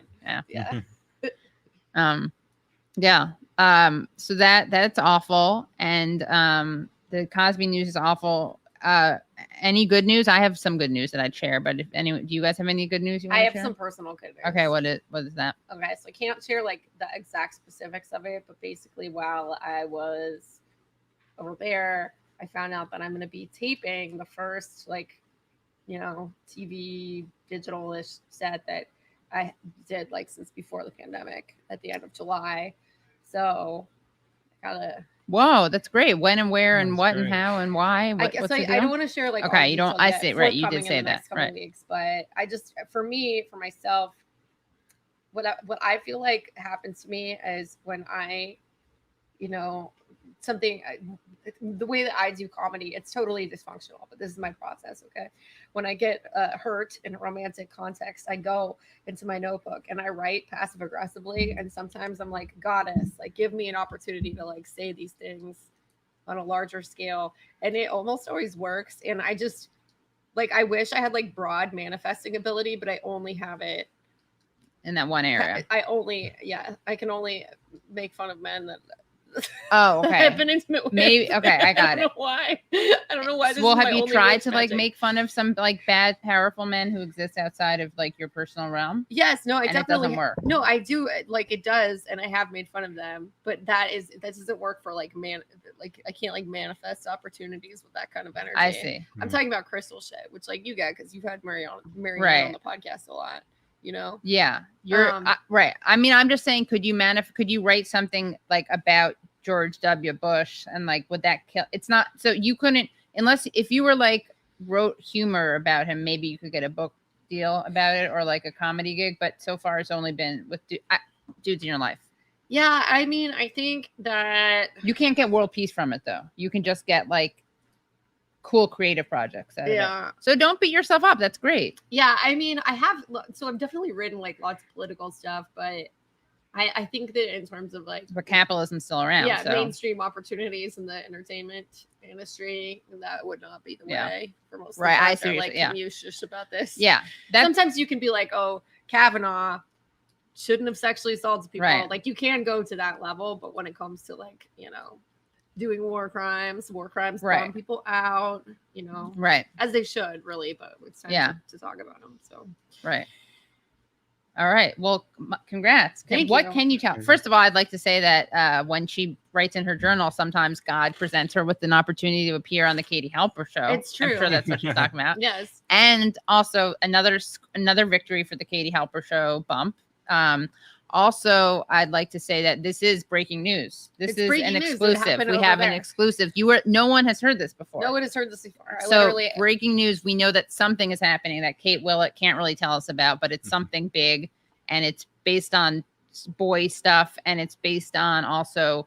It's going to be like a video tape thing. Okay, it'll come out. It'll come out, in a guys. format that people can witness it. But it's just I'm really excited Oh, because it's live. Yeah. Because oh my god, it is like the main reason I'm excited is not just because of the sick burns. I'm not an amoral person, but I am very excited to do like a big stand-up thing. Yeah. After so long of being in my house, like a boomer, just making pancakes and shit. Yeah. Well, that's great. I personally, in the past, when I've had heartache and heartbreak, one of the best like cathartic things is humor. I would like perform about it, write something funny. I wrote a piece about someone once. What about you, Leslie? Though you're all booed up. Not to Yeah. Where do you get your creativity? I'm out of the game. I don't have to you're out of the worry game. Want me to create some drama? I'll tell Kelly something. I'll just create something. Get some anger and. No, or we we could just have have her prank you, and then you could do comedy about that. Like the relationship is intact, but she pranks you. What about this? Well, actually, Kelly, they prank me all the time anyway. So. Yeah, they do. Oh, so you just assumed. I'm sorry. No, you assumed that there was a prank-free relationship, but you. No, it's full of pranks. It's full of pranks. One-sided pranks. There you go. Yeah. My mom's name is Kelly. Oh. So I did assume. Oh, I was saying my mom. Yeah, exactly. And I should not have. Yeah. Assumed Well, does your mom do pranks? Yeah, actually, my mom does do pranks. Wait, you prank Kelly or they prank you, Leslie? No, they prank me. Kelly pranks me all the time. Like one time, like this last thing, I think I went to the grocery store and I got a Gatorade, right? A Gatorade cherry or something like that. I had it out. I was about to drink it. I got home. I walked home from the grocery store. It's hot. I pull all the groceries away. I like do something with the dog, and then I turn around and my Gatorade's gone. I'm like, where did I not buy one? Did I not have it in my hand ready to drink? And no, my lovely partner had hidden it from me just to be a little bit mischievous. When was the big reveal? How did you learn about it? Oh, just a couple of minutes. Just when I was looking for it. You found it hidden or oh no, they told me. They told me. Got it. Yeah. Well, all right, that's good. So that's a pretty light prank they did. Yes, light pranking. Yeah. Light pranking. I would, if I was in a relationship, I would want to at least go to whoopee cushion level of prank. Whoopee cushion. Yeah. Wow. keep the relationship dynamic. Yeah, keep them on their toes. Yeah, but then again, I am unpartnered. That's why, because she always goes whoopee. Yeah, cushion. you don't want to go too far because then you're doing swinging pranks. You're prank swapping spouses, and it just can get too wild. It's not the 70s anymore. It's not. Yeah. It's like you just drop all of your keys in a bowl and just see who's gonna prank you later. Yeah. Drop a Gatorade in a bowl. Yeah. You can find the happy middle. Yeah. I'm into it. Well, my good news is that Meghan, my father, McCain, is stepping down from The View. And that's already good news. But then I also, on a selfish level, I feel like the world, the universe, I ask people to do this. No one's done this. And if no one's done it, I'm going to do it live on this show. Sometimes we do live interactive. I want a change.org petition that is, and I would like it to not be myself, but I'm not above it. I think unless I can get one of you guys to do it, or what? Hey guys, I have almost 500 people watching right now. One of you must feel compelled to demand that I be cast to replace Meghan McCain on The View. Yeah, I would love that. I would love it. Kate would love it. I just met your father. He's a nice man. Yeah. I would not mind hearing you talk about him. My father. Yeah. He's very funny. He's an upbeat, warm guy. Yeah. Never done any war crimes. No, that he totally not. No, yeah. Anyway, he is humble, so he probably wouldn't, but he also hasn't done it. How's he at flying? You know what? I'm gonna guess he's as no worse than McCain. No worse than McCain. Yeah. I can't believe that Meghan McCain has only been on The View for 4 years because It seems so much longer. I feel like the past 4 years of my life have just been consumed with people making fun of Meghan McCain on The View, and it feels like a thing that maybe around the time I started to notice that was happening, I guess it was actually the time that it started happening, you know, and it felt like a thing that had been going on for so long. ABC, okay, Katie. Just I'm looking. I heard that there was a good slideshow of her hair. ABC begged Meghan McCain to stay on The View. Why? It's just like begging to stay with a boyfriend who shoplifts from you. Yeah, I mean, except not like shoplifting, stealing, I guess, but theft. You know what? Where's the one though? Someone told me that they had a really good slideshow about her hair, which I would love to see. What's this mashup? But you know, I think that we shouldn't just pick on, you know, if we're going to talk about The View, and there's a lot to talk about because she verges on Zionism. Do you remember when she was like mad at Ilhan Omar? Yeah. God, that was great. I mean, it was great because she thought she was going to get juice out of it, and no one clapped. She was like, "It is very dangerous," and I'm not Jewish, but Hadassah and Joe Lieberman are like family to me. And I verge on Zionism. She actually said that. I verge, or I'm on the border of it. I can't remember what it was. It's like coming out as like bi-curious. Like Zionist. Yeah. Curious. Yeah, which is Zi-curious, exactly. Yeah. Which is funny because you know, hold on, let me just get Human Rights Watcher, who we've had on the show before, Queer a la Mode, you know, made famous by, well, very good journalism and commentary, but also also being like picked up by you know, what was it? AOC's people, security people. Yeah. Oh my God. I cannot wait. Oh, I should write your name into this. Hold on. This is great. Okay. Okay. Ready? Get ready for someone to speak truth to power. Can you hear that, Leslie? Yes. Okay. I was raised as a Zionist. I consider myself a Zionist. I have been so defiant. I now have it in my Twitter bio. I was raised as a Zionist. I consider myself a Zionist. I have been so defiant. I now have it in my Twitter bio. She's not Brooklyn Dad defiant. She's what? What is she? Something defiant. Where does she live? War criminal daughter defiant. Criminal daughter defiant. DC, Yeah. DC Zi defiant. Yeah. DC Zi curious defiant. Yeah. That is interesting because, you know, when she says she's raised a Zionist, and she has come out of the closet, because before, again, I'll find the footage of her where she's like, I think I verge on Zionism, but then she's exposed herself not only as a Zionist, but as a liar, because she says she was raised a Zionist, and before she was pretending like, oh, maybe. But here's the thing. If I were her, I'm just saying, I may not mention that I was raised a Zionist. You know why? Why do I say that? Because who was Meghan McCain's pastor, you might ask? Do you guys remember this guy, Hagee, Jonathan Hagee? Oh, I don't know. All right, hold on. I do. Okay, there's something that sounds familiar about this. Yeah, well, this is why. Hold on. Oh, damn. Just hold on everything. Hold on, guys, 1 second. So this is a deep cut. This is a deep cut, and I barely planned this. Hold on. Wait, can't show that thing. Okay, so just hold on, guys, 1 second. I think you're gonna like this. So remember, she just admitted she was a Zionist. Someone should tweet out that we're about to explore Meghan McCain's Zionism. All right, you know what? I'll do it. Hold on. Get ready. What should I write? Get ready for Kate Willett, Leslie Lee, and me to expose Meghan McCain's what's true behind the Zionist music. Yeah. How do you spell her name? It's like a weird spelling. No, that's right. Just with like the Bi-Zi identity. Yeah, exactly. Zionist, whatever, defiant. That's a great. What do we call her? Bi-Zi. Zi-curious. Zi-curious, yeah. Oh right, yeah, Zi-curious, yeah. Okay. Actually, we should like get mad at her for not being more forcefully Zionist. Zi-curious identity. I was raised a Zionist, right? Okay, hold on 1 second.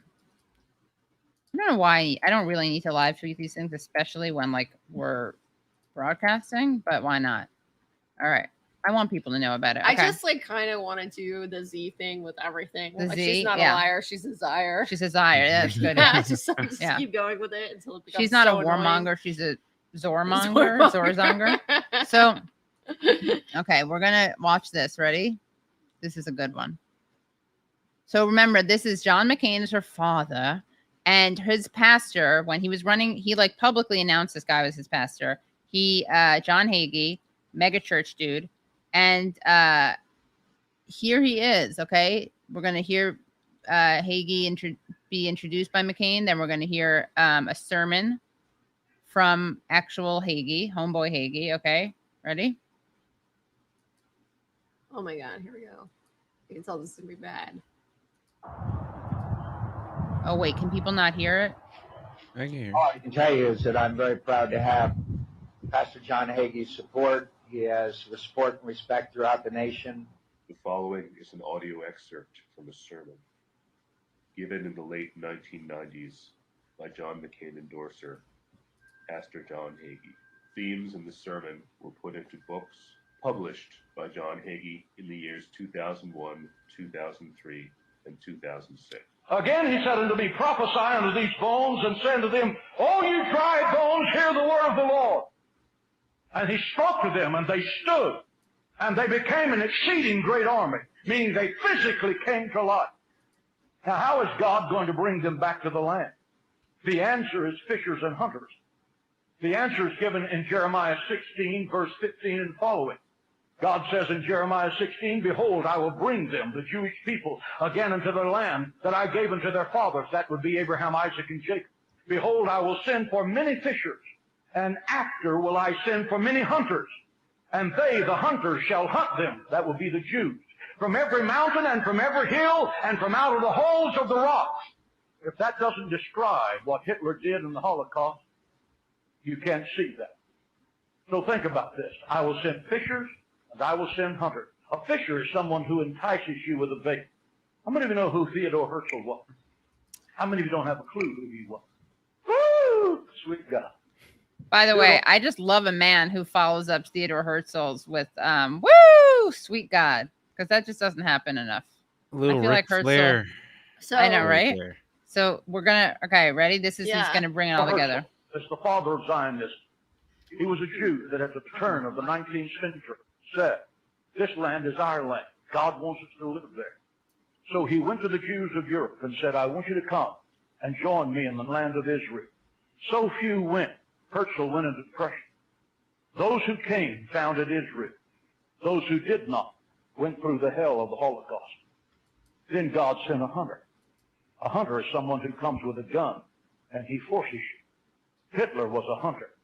And the Bible says, Jeremiah writing, they shall hunt them from every mountain and from every hill out of the holes of the rocks, meaning there's no place to hide. And that will be offensive to some people. But their heart be offended. I didn't write it. Jeremiah wrote it. It was the truth and it is the truth. How did it happen? Because God allowed it to happen. Why did it happen? Because God says my top priority for the Jewish people is to get them to come back to the land of Israel. Today, Israel is back in the land, and they are at Ezekiel 37 and 8. They're physically alive, but they're not spiritually alive. Now, how is God going to cause the Jewish people to come spiritually alive and say, the God of Abraham, Isaac, and Jacob, he is God? Okay, so a couple things to note there, right?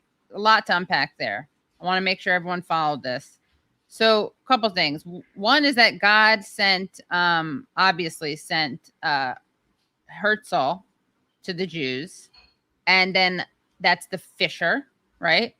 It'd be interesting if his name actually was like Fisher or something. It probably is. There's someone in his family probably with that last name. Anyway, so God sent Herzl. And then God sent Hitler. He's the hunter. So God, I mean, he says that he wanted it to happen. He says God did that. Yeah. But snuck in that. So God isn't a Holocaust denier. He's a Holocaust creator, yeah, right? and that's good. I mean, it had to happen. Look, necessary. Yeah, like a necessary semi-evil, maybe evil. But I also like that he says that we're physically awake, but not spiritually awake, which is a great way for me to identify my own godless cultural Jewishness, I think. Physically awake, but not spiritually awake. I'm physically Jewish. I'm not spiritually Jewish. That is a good description. Right, Yeah, right. that's pretty I'm Get good. on board. Yeah. Yeah. I mean, I think I've told this before, right? That my a Puerto Rican guy I dated years and years ago told his dad at the time that he had a girlfriend that was like, oh, nice, Puerto Rican, no. Dominican, no. Italian, no. What is she? Jewish. And the dad goes, Jewish or Woody Allen Jewish, which meant like religious Jewish or culturally Jewish. But Woody Allen problematic, so you got to swap him Yeah, out. you can't be Woody Allen. No way. Yeah. It's like so obviously, The first thing people think is kids. yeah. So obviously, you know, I'm a Bernie Jew. That's how first and foremost. Yeah. But I like this other thing. Bernie Sanders Jewish. Yes, not Madoff. Is that what you meant? No. Oh, I thought you were. No, I was but I'm saying as a descriptor, that would be cool if you're like, I'm a Bernie Sanders Jewish. right. person. Oh, sorry. Right. Yeah. Right. I'm Bernie. Yeah, I guess I'm right. I'm Bernie Sanders Jewish. I get it. Sorry. Yeah. I'm Bernie Jew / I'm Bernie Sanders Jewish. Right. Like Woody. I don't know what's wrong with me right now. I'm a little. Anyway, I don't know what I can use for like Italians. I'm trying to think of like famous Italians. Mark Antonio, freaking, Italian. If you're a leftist, that's a good one. Yeah, I'm not a snooky Italian. Yeah. Although wait, Leslie, we got to call Leslie in. He erased Snooki because, and so did you. This is Snooki erasure. Snooki erasure. She's Chilean, apparently. She's Chilean. She's I thought adopted. She was Italian. She's adopted by Italians. And Oh, let's be gotcha. honest, honestly, if we look into it, she probably is. I mean, a lot of Chilean, scratch a Chilean, you're going to get an Italian or German. Yeah, no, 90% there's of the definitely time. a lot of So, Italians moved to Chile. yeah. But anyway, but you know what? I just thought it was funny. It is funny. I don't know. I'm so I'm just trying to think of famous Italians. Tony Soprano, but he's a fictional character. He is fictional. I'm a based on- Carmela Soprano Italian. Nice. Yeah, Carmela, yeah, I like that. Yeah. of the woke mob. Of the woke. Oh, I like that. Soprano of the woke mob. What else? So yeah, I think that's just weird. Like, I don't know if I'm Meghan McCain, I don't want to say that. I don't want to be identified with Zionism if I'm a Christian. I think that she is very. I mean, this is this plays well with her fan base. It does, right? And I think it's all about that. So I just want Barry Weiss to have to figure out how to deal with that. Barry, we know you're watching. Barry, here's my question for you. Are you okay with being friends with Meghan McCain when she was raised a Zionist, by which we mean Jews were sent to the Holocaust by God? I would. Zionists. I don't know. I mean, she's okay with some nutty shit. Like, I mean, she had that op-ed on her Substack a few weeks ago, basically that was like, yeah, of course we're gonna kill children. Oh, Palestinian. Yeah. Yeah, Well, it they're was- Palestinians, so that's a different. Yeah. I know, right. but she Right. just seems like. Oh no, she's no, but it's like, yes, of course she's an off. I mean, She's awful. she's a monster. Yeah. But I guess what surprises me is when people don't even like, the irony is that, Netanyahu, we've said this before, is good friends with Viktor Orban, the Hungarian right-wing anti-Semite, the Polish right-wing anti-Semite. But that surprises me more than when he's just like a genocidal person Yeah, that makes who's sense. anti, Palestinian. But Yeah. it's part and parcel of it. Like That makes sense. Miko Peled said, right? Leslie, when we had Miko Peled on, the son of the general, who was just calling it Zionism, like so much harsher than I am. It was really funny. Yeah. I felt very old. I was like, but no, he was just saying it's part, it's the racism is part of it, which obviously it has to be because you're displacing other people. Yeah. But I'm just always surprised when I want Barry Weiss to be in an awkward position. And sadly for her, justifying the murder of Palestinians is not awkward. Yeah, But, that's true. but what could That be plays well with awkward her is criminal- right. Yeah. What could be awkward is being like, you are friends with Meghan. Hitler. Hitler was part of the plan. Yeah. McCain.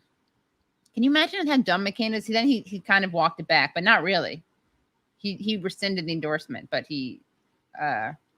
but not at first. I feel like this guy also, and this is not surprising, but I feel like the way that I heard of Hagee was him saying all kinds of crazy homophobe shit. Yeah, he's homophobe. He says like a woman, you put lipstick on a pig or a bull or something, a bulldog. Big mega church guy. Has books on like how to date and stuff, I think. Yeah. Leslie, what were you going to say? I feel like you were about to. Oh no, I just want to ask. Like, this sounds a little bit familiar. Isn't there like a strain of Zionists that is like Hitler made us tough, or Oh, some, or interesting. I've heard this before. Like this straight where it was like that had to happen for us to get the state of Israel, or like Oh, some like deranged right wing. I've heard that stuff Huh. before. This is crazy. I mean, so he it looks like he has written books about with dating tips, and I'm gonna Yeah. go ahead and say. And I don't know about that, Leslie, but it makes sense what you're saying. But yeah, sorry. Oh, I was just gonna say, as a dating tip, I would say universally, don't praise Hitler on a date Right. whatsoever. Yeah. Especially if Oh, you're okay. in the Yeah. especially if you're into like on J date. Yeah. But don't I'm gonna go on a limb. I don't like to generalize. I'm gonna say don't ever praise Hitler in any context. I went on a date with a guy that I didn't know he was saying anti-Semitic shit on the date. He was Jewish, but he was saying really anti-Semitic stuff. I'm not gonna repeat it. Okay, well, what's the But- genre of it? She's like, But- nice try to get me on a hate crime on your own show. But what's the was it like Jews are this? Was it like Israel? Was it what was about? Was it stereotypes? Yeah, like really mean Jewish stereotypes. And yeah, I was like, Could have been Megan McCain's husband. I was like, I'm really uncomfortable with this. And he was like, I'm Jewish. And I'm like, this is still Right. so weird. Yeah, it was really, really strange. Wow. And then it was a bad date in other ways too, because when I got home, I excused myself. I went home, kind of was just like not really a thing. It was like one of those dates that just ended with like, hey, well, nice to meet you, but like nothing like let's see each other again. But so I got home and he had Google searched me on the internet, and I have written on the internet about the fact that my brother passed away when I was in my 20s. And this guy starts text messaging me all these questions about my brother's death after like one date that didn't go well because he was saying anti-Semitic stuff. Very bad. whoa. It was a really bad date. And I feel like when men go on bad dates in Brooklyn, they're like, she was kind of boring. It's not the same level. Anyway, sorry for that tangent. Oh. Yeah. Wait, when men go on bad dates in Brooklyn. Like when straight men go on bad dates, a lot of the time it's like, oh yeah, it was a bad date. Right, and What your was thing bad is like, about it? It's whoa, he boring. Googled me and he's an anti-Semite and Yes. asked me about my Yeah. my late brother. Okay, Yes, yeah, I get it. Yeah. exactly, yeah. Yeah, that sounds like not a good yeah, it's hard. You know what? You're discouraging me because apparently online dating is a way to do it. And I was trying to talk myself up by being like, what's the worst thing that could happen? And now I know, well, besides obviously like you could get killed. You get killed anywhere though, but now I know it's like you could encounter an anti-Semite who then Googles you and harasses you inappropriately. Well, I just want to mention something because this is some innovation that a friend of mine came up with. Her name's Allison Kay, world champion professional wrestler. Just started streaming, and what she started doing is actually swiping on stream and helping and having the audience participate. I'm into it. That's like Tinder Live. Crowds, Tinder Live. I haven't done Tinder crowdsourcing. Live, but I would do it. You know the show though. Yeah. Crowdsourcing. That's good. Yeah. Now, my only concern is, you have to kind of cultivate an audience that understands, Your type. yeah, what you're looking for. Right. What to I think avoid. There's a lot of trust involved in this Right. process. I think I could do it with some success. I think I've cultivated an audience that if I'm like, hey, should I swipe right or left on this beard guy who says he loves drinking? I've built enough credibility with Right. this over the last decade that they're gonna go, no, don't do it. Kate." Yeah, But if they're rooting for you professionally, they may feel conflicted because they're going to Yeah. want you to be in something that that inspires you to write shit, passive aggressive shit. in a Oh. notebook, because, right? Coming full circle. Wow. Well, I mean, yeah. I did have this moment, like this was like a real consideration. Like that's part of the reason that I started, most of the reason I started talking about political stuff more in comedy is because I like to talk about what I believe. That's almost Right. all of it. But there was definitely 10% of it that I was like, I don't want to talk about dating people who aren't nice to me because then I Right. have to keep dating people who aren't nice Right. to Yeah. You got to me. get your And that's the whole inspiration thing. elsewhere. Yeah. The research is really it's intense, Right. you know. Yeah. And like talking about how nice someone was to you on a date, isn't that funny? No. Luckily, that's not it. Yeah. Maybe I'll end up with a person who pranks me. In a That gentle way. yeah, Gently gentle pranking. gentlemanly gentlemanly prank caller. Yeah. Oh my God. I just came up with a great name for an album. Gentlemanly prank caller. Gentleman prank caller. Isn't what this is? Gentleman caller, right? Yeah. Anyway, so well, that's Meghan McCain.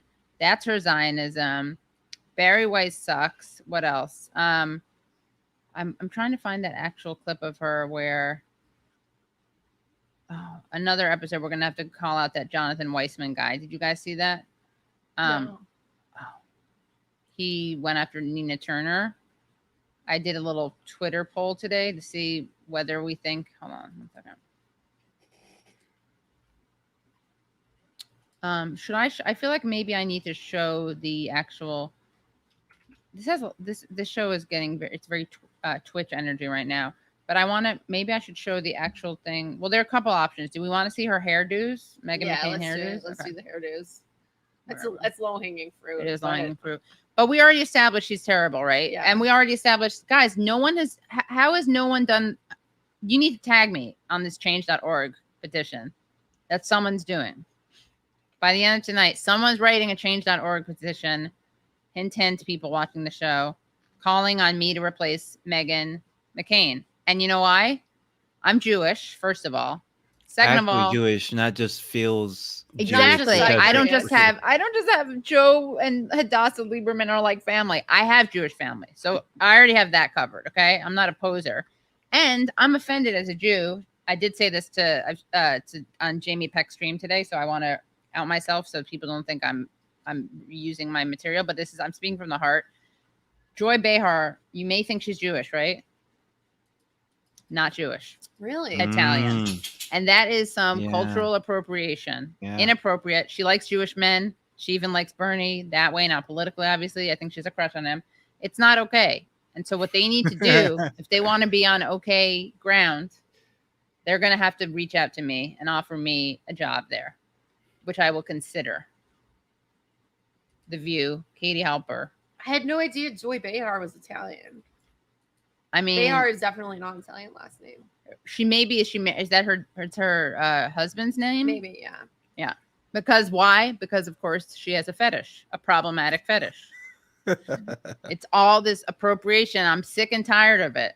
And they need to come correct, The View. This is your chance. Okay? Do a mitzvah. Do a mitzvah for the world. I don't remember the full story, but I think that Meghan McCain's husband, like before they were together, he was like, He insulted her on Twitter. He insulted her exactly. appearance on Twitter before they met. Really? Yeah. Yes. Oh my She God. married Okay, a we man gotta and do insulted that. her appearance on Twitter. Because people forget Meghan McCain, when she first came out, she promoted herself as like the cool Republican, and all the other Republicans were like, fuck you, you're fat, you're a slut, like, because she would like take pictures with like a little bit of cleavage. Like they were really Right. nasty to her before she became the full-on like just a regular Republican. Right. She was like the edgy young Republican who was friends with liberals and supported LGBTQ Right. issues, and like she had a whole shtick together. I guess we don't have Yeah, Michael anybody- Ian Black. Remember, she wrote a book with yeah, him. yeah. We don't have any really by like that now. No, but like it was a thing where she was like the Republican who was like okay to like. I imagine marrying someone that insulted your appearance on Twitter.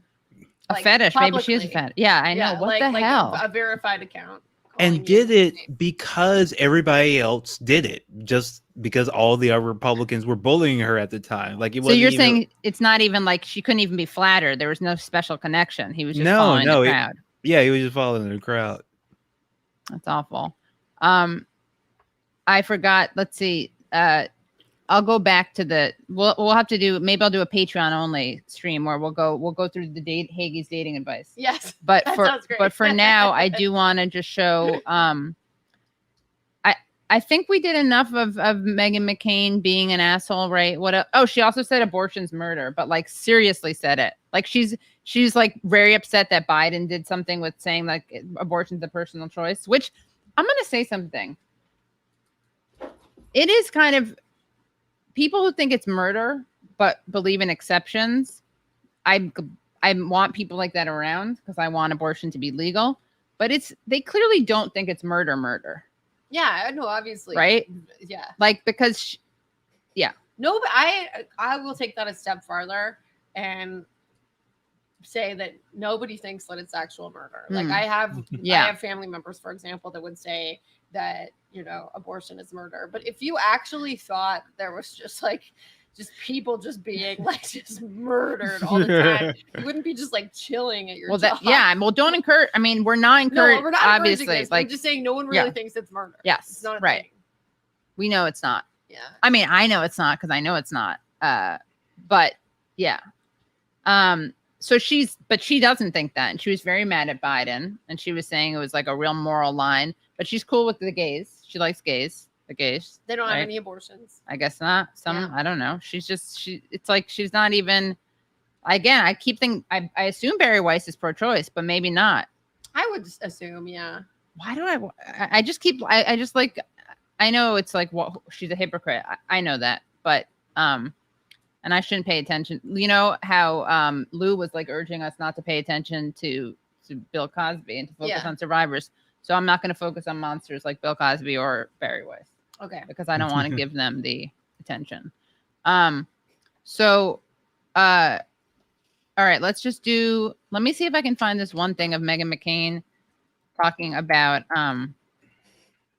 Ilhan crying. She's basically crying. Max she's gone off on Ilhan a bunch of times. I know, she's like obsessed with her. Okay, here it is. Hold on. Oh yeah, I saw this one. Yeah, this is really, really dumb. Then once we've done that, then I'll feel like we can leave it. To me, it doesn't mean I don't take this as seriously. Oh, but she just cries all the time. I know, it's so manipulative. Oh, and then we got it. Last thing is, I don't want to single her out, but I mean, I do want to single her out, but we also got to talk about what Whoopi Goldberg said, since we're talking about people from The View. Yeah, your future coworker. You might want to be careful. You know what? I'm not gonna. You know what? That's also going to be Patreon only. Thank you. Yeah. Thank you for reminding me. Because look, I can be a little hot-headed, and honestly, that's also Patreon only. Don't tell Whoopi about it. Thank you for reminding me. Oh, another thing, more cultural appropriation. I didn't even think about that. Goldberg. Oh, damn. Joy Behar. My grandmother, who was a huge fan of Whoopi Goldberg, called her Whoopi Goldberg until the day she died. Like in defiance, or she just didn't know that? Did not know. Also was a big fan of Warner Beatty. Yeah, could not pronounce Warner names. Is good. Let me find, if nothing else, I have a thing of me and Max watching it. Is that too meta? It was pretty funny. I think it's okay, right? Sure. Me and Max Blumenthal. Let's see. Oh, thank you. Someone has the courage to do this. Has anyone done? But have you done the change.org? Change.org. I'm telling you, I have a lot of I have over 120,000 followers on Twitter. Oh my god, that's so much. That's so many. Yeah. That's enough to be on The View. That's enough to be on The View. And also, I think one of those people, honestly, should be making a change.org petition. Yes. That's all I'm saying. Wait, where's the one of me and Max? This is who. What's her Twitter handle again? I tagged her, I think. Yeah. What's her name? Megan. How do you spell it again? MEGAN. No, I think. Oh, is it HAN? Why are there so many ways to spell that name? I don't know. Like Megan, not McCain. Let's see. MEGHAN. Yeah. McCain. Yeah. Okay, here it is. Ready? I just got to play this because I think it wraps everything up. You know, Max Blumenthal is a real resource in many ways. So I just want to play because I think it's a very important thing to play. Then we'll get to the hairstyles. All right. All right, where are we? Katie, the anti-Semitism. Okay.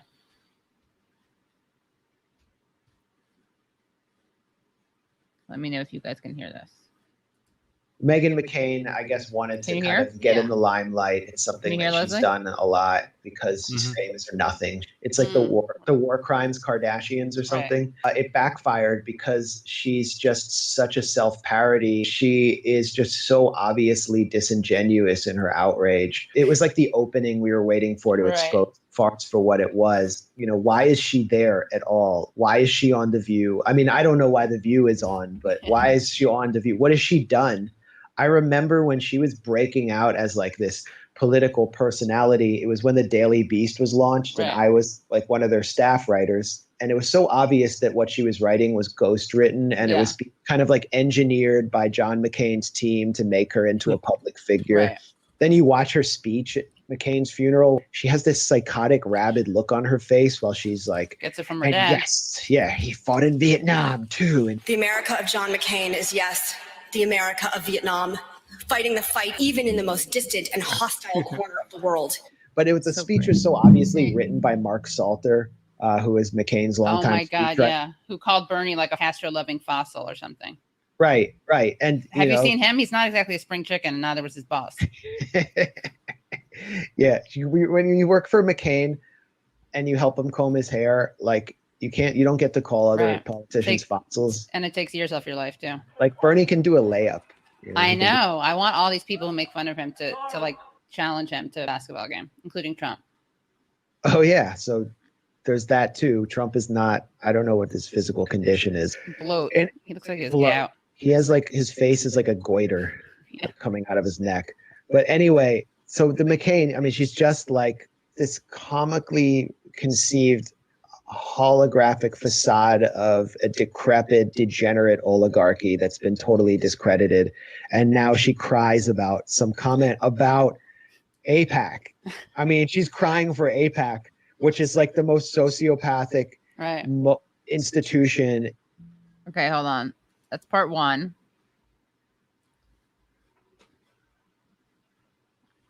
It's a serial plagiarist ripping her husband. But you can still hear that, right, guys? It looks like she's wearing a t-shirt. He was just a serial plagiarist, ripping everybody off left and right to try to become this big right-wing columnist. He's reemerged with this publication, The Federalist. They haven't had like the best record on writing about Jews there. Here's a piece from 2016. We all know the stereotypes for Jewish women and girls: aggressive, demanding, pushy. Some might even say whiny. If you're a Jewish man, you've either given voice to these opinions or privately considered them while walking home after another argument or sitting in a restaurant feeling emasculated. Oh, shit. It's by a guy named Joshua Seidel, who is the Jewish member of the alt-right, who's like a Jewish white supremacist, a follower of Richard Spencer. Basically like the Jewish guy in the white hood. He wears a kippah under his white hood. It seems like he doesn't like Jewish women. It definitely had an MRA tone to it as well. But the point is, like, clean up your own house.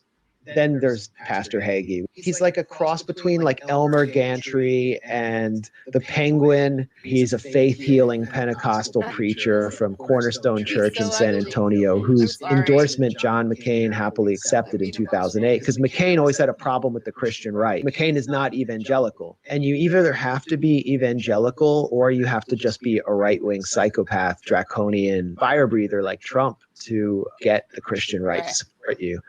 Basically, you just have to tell them, I'm going to appoint like extreme anti-abortion people to the courts like Trump did. And McCain always had this relationship with the Christian right where he just didn't always want their people to be on the federal bench. Hagee endorsed him because Hagee was there to like have war in Iran. McCain was going to do that, or so he thought. McCain was like, yeah, finally I got one of these nut jobs on my team. Its problem was that Hagee really was a member of the Christian right who believed that the Antichrist was Jewish. And I found this sermon. He said, when the Antichrist returns, he will be homosexual and half Jewish as Hitler was, with fierce features. I wrote about it along with the other comments that Hagee made about Hitler being a hunter and Herzl being a fisher, and how they worked together to bring the Jews to Israel to fulfill biblical prophecy. So kind of like the Holocaust being a good thing.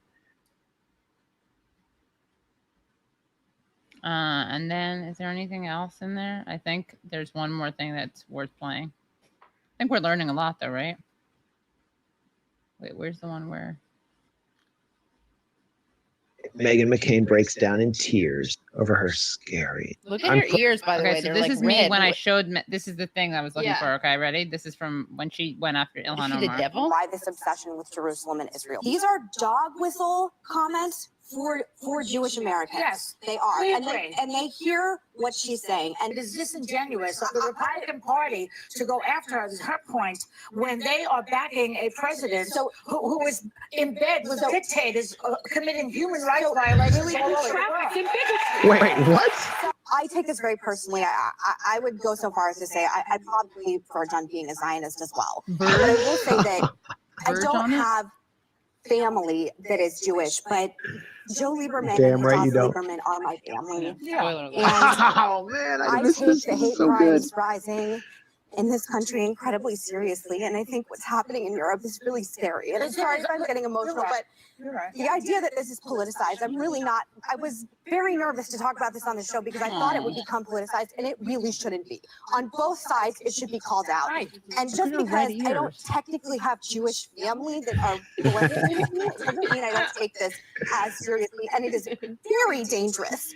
Very dangerous. And I think we all collectively as Americans on both sides, and what Ilhan Omar is saying is very scary to me, and it's very scary to a lot of people. And I don't think you have to be Jewish to recognize You don't. And I just hope instead of a resolution just from the Democrats, I'm tired of the selective outrage, and I hope that we have a joint resolution. It's the lady on the lady on the left. The You mean Jewish physically? lady. She's not Jewish. Joy She's not Behar. Jewish. Isn't that Joy hilarious? Behar? I always thought Seeing she was this. Jewish. Everyone thinks that she's Italian. Her retort was, "This president is in bed with dictators." Like, how is that? So I thought she was going to say in bed with white supremacists, Right. which would, but what does that have to do with anything? Just It's like saying general he's in bed with problems. Wall Street. Like, Except Wall Street okay. is the Jew thing, so that would have Oh, been yeah. problematic. Right, that yeah. would have been bad. Yeah. You know, I was waiting for the crowd to erupt when Meghan McCain did her little performance, and they Yeah. didn't. It Right. was just kind of They like, didn't. what the hell is wrong with you? Like, And also she's talking about the Liebermans. Joe Lieberman would Okay, appear with then. Hagee. we called Hagee an Ish Elohim. Oh my God, that's the Or, Moses, right? uh, A prophet? Yeah, like Moses. Oh my. Anyway, very dangerous. Did you notice her ears were like bright red Dangerous. when she was saying that? Like translucent and red. Bright red. Very dangerous. And you don't have to be Jewish to be. Hadassah. Imagine saying Hadassah and Joe Lieberman are like family. No matter what ethnic, like religious, political thing, I just feel like you would never want to say that. Yeah. Do you know that Joe Lieberman's theme song when he was running for president was Start Me Up by the Rolling Stones? And at the end of that song, I didn't know this. Do you know the lyrics to that song?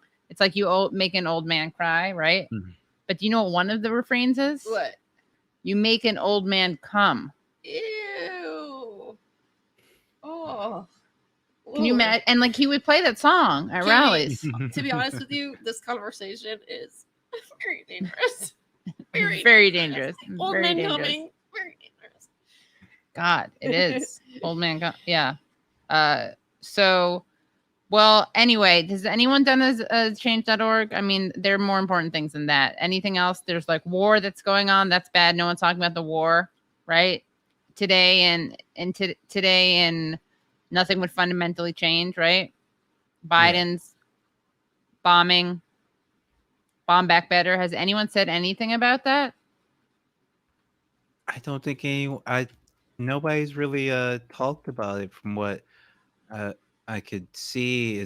I mean, you would think us being at war with multiple countries and Biden continuing it would be bigger news, but it doesn't seem like it has made quite the impact that you would expect. I feel like okay. Sorry to interrupt, but I just want to say your tone is so like you're so peaceful. You're so mellow, even while talking about these atrocities. Yeah. You are the energetic opposite of Meghan McCain.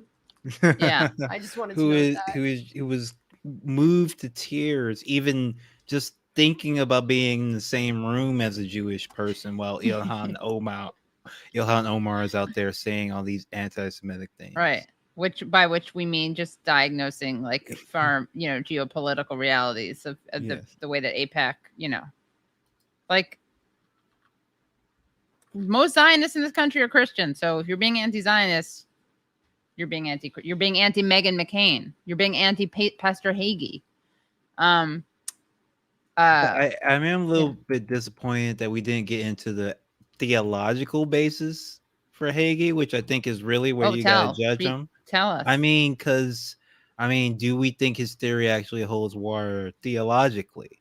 Like that we're like which part I mean, of it? because his statement was that basically you gotta crack a few eggs. God has to crack a few eggs every so often, and Hitler was like the whisk or something. Yeah. Hitler was the whisk basically, and so if you're really going from a biblical standpoint, like the Bible's filled with absolutely atrocious atrocities done by God. Yeah, and it's then not off brand. Oh, and now it's a rainbow now. So are we saying that while everything Hagee is saying is completely offensive and horrible, is it bad? Interpretation. Is it a bad interpretation? Right. I think you're right. I mean, look, we got the plagues, right? Passover, right? That's Noah's Ark. Noah's. I mean, Job. Basically. Yeah. Animal side. I mean, species side too. Yeah. There's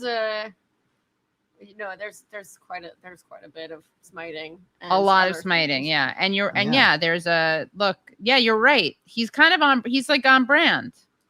Yeah, like literal genocides, like literally just wipe out, and not even just like turn them into salt. Telling the Jewish people, wipe out so and so and so and so and so and so. If only you could just turn them into salt, that would be a mitzvah. Yeah, sometimes God made the Hebrews get their hands dirty and do the genocides themselves. Yeah, to prove their loyalty. Yeah, it's true. I mean, attempted killing of children. Abraham. Oh, that was the standard. That was a standard. That was like Thursday. That was Thursday. Kill your son. Thursday. Yeah. That's Thursday. It's Thursday. Not on a Friday though, obviously. Oh yes. Yeah, it's true. I mean, I want to be clear that this is the base. Let's be clear. This is the basis of Christianity. So, just as bad. The religion from one book to the other. I mean, the New Testament happens to have really great stuff in it, but the Old Testament has some good stuff in it too. But obviously, the New Testament also has some really fucked up shit in it. Yeah. I think I think it's a better ratio of good to bad. Yeah, I mean, but I'm just bragging because it was about a Jew. Yeah, the New Testament. So. Yeah, I mean, the thing is, I learned about I went to Christian school and Christian camp, and all the smiting is a big part of it too. You know, like Jesus, he takes a new tone, but it doesn't erase the smiting nature of the Old Testament. It's just it's rehab. Yeah, it's he got canceled. So he has to come back. This was like his post cancel. Jesus was his post cancellation. That's funny. Yeah, it was too problematic, so he toned it down. God is my PFF. Problematic friend forever. Yeah. Well, here's the thing, though. God of the Old Testament is pretty problematic. Not that popular of a guy when you look at it objectively. Then he sends out does a PR campaign with the New Testament, and everybody's like, "Oh, he's cool." Yeah, and his son's pretty cool too. I don't know. It's a little bit sus to me. It's totally sus. People bought that story pretty easily. His son, the father, and you should check out the Holy Ghost. He's also a cool guy. The Holy Ghost. I don't really know that much about the Holy Ghost. I'm just assuming that since they pulled the wool over people's eyes with the Father and the Son, I assume with the Holy Ghost too. But maybe there's. It's so based on like one or two lines. And it's like it's a bizarre interpretation. I know this stuff because when you get a philosophy degree in Louisiana, that means you also get half a theology degree. Because just because we're so religious, like half the classes were theology. But yeah, it's based the Holy Ghost thing. It's just like a patch on some lines that they don't know how to interpret, and it's pretty important because it's like what God is supposed to be. The God is supposed to be. You want to kind of get that nailed down. You don't want to be unclear. You don't want to be like, oh, so it's God the Son and the Holy Spirit. Speaking of nailed down, yeah. Oh, that's a good one, Kay. Kay, you are like one of the funniest people in the world. You need to be on The View. I want Kay to be on The View. Guys, the world has spoken. Look at those. Or zingers. what if? Okay, I know I'm negotiating my own interest now, but what if we actually both went on The View together and we was the two of us? It the was two a Katie chair. It could be, yeah. What if? Yeah. What if? Because when the View started, right? It was just the View, but then you also have the Talk, and you have the this, and you have the that. What if you get the two Katies, you get two other great women on the left. Start your own View. 4 women sitting around the coffee table, chatting up the topics of the day. I mean, all of them good. Yes. What about wouldn't that be who cool would it be? if Me? instead of Me? all of them being awful, They're already and maybe talking one of about them this. being somewhat kind of cool? I mean, how about we have all amazing people and we throw in Barry Weiss to be the heel?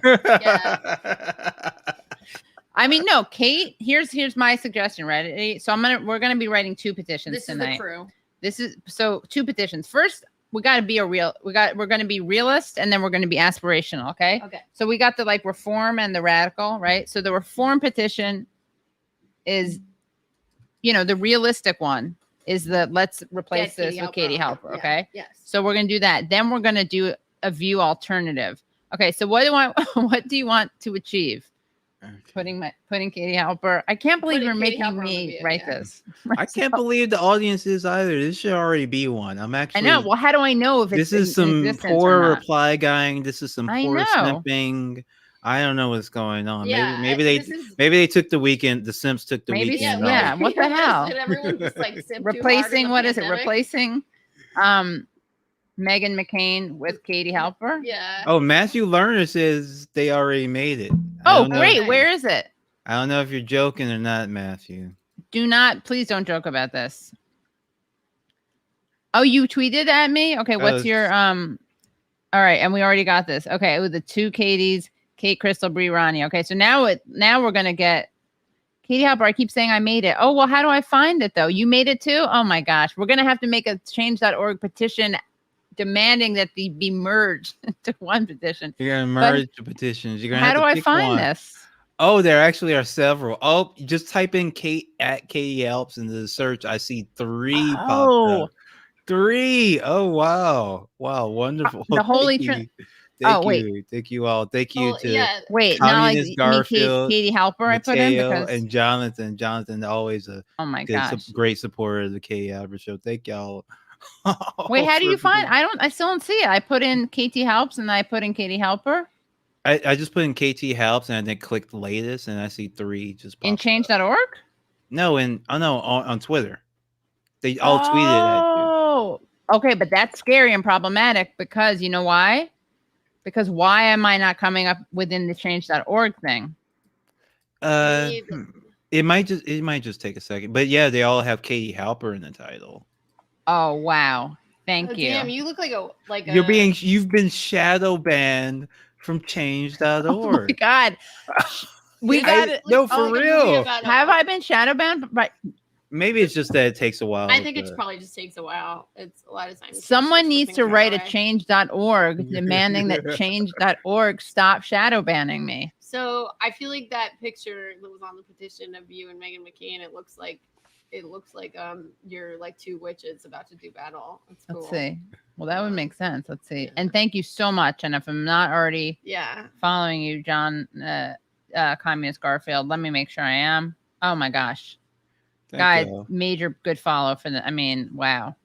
All right. So let's see. This is great. So thank you. Thank you. I'm seen. Thank you.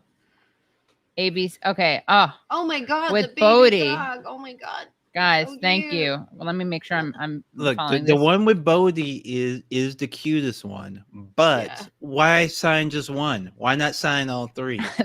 There you go. Oh, that's very pretty. Thank you, Jonathan. I'm Cadman's also following. Yes, really, thank you. That's a hot picture. We have a 4th one. Oh, I didn't even see that one.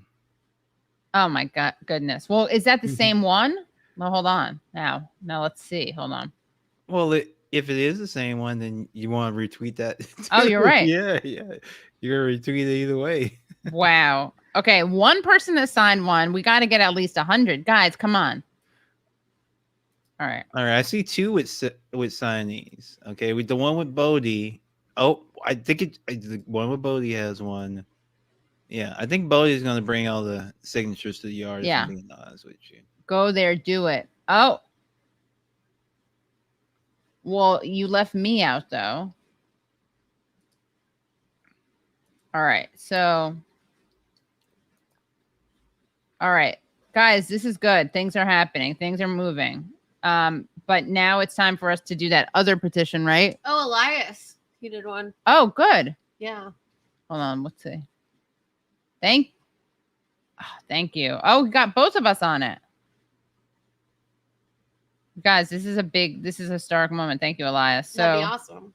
Yeah. So here is, oh, by the way, big shout out to Jules Gill Peterson, who major Katie Halper show bump. Just kidding, but really great. Everyone, I urge people to listen to the really cool interview. I'm going to be releasing video too.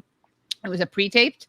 I've been doing some of those, like my Gabor one, and which other one? My have I released any of the other ones yet? I did a really good one about Yemen that I already put up.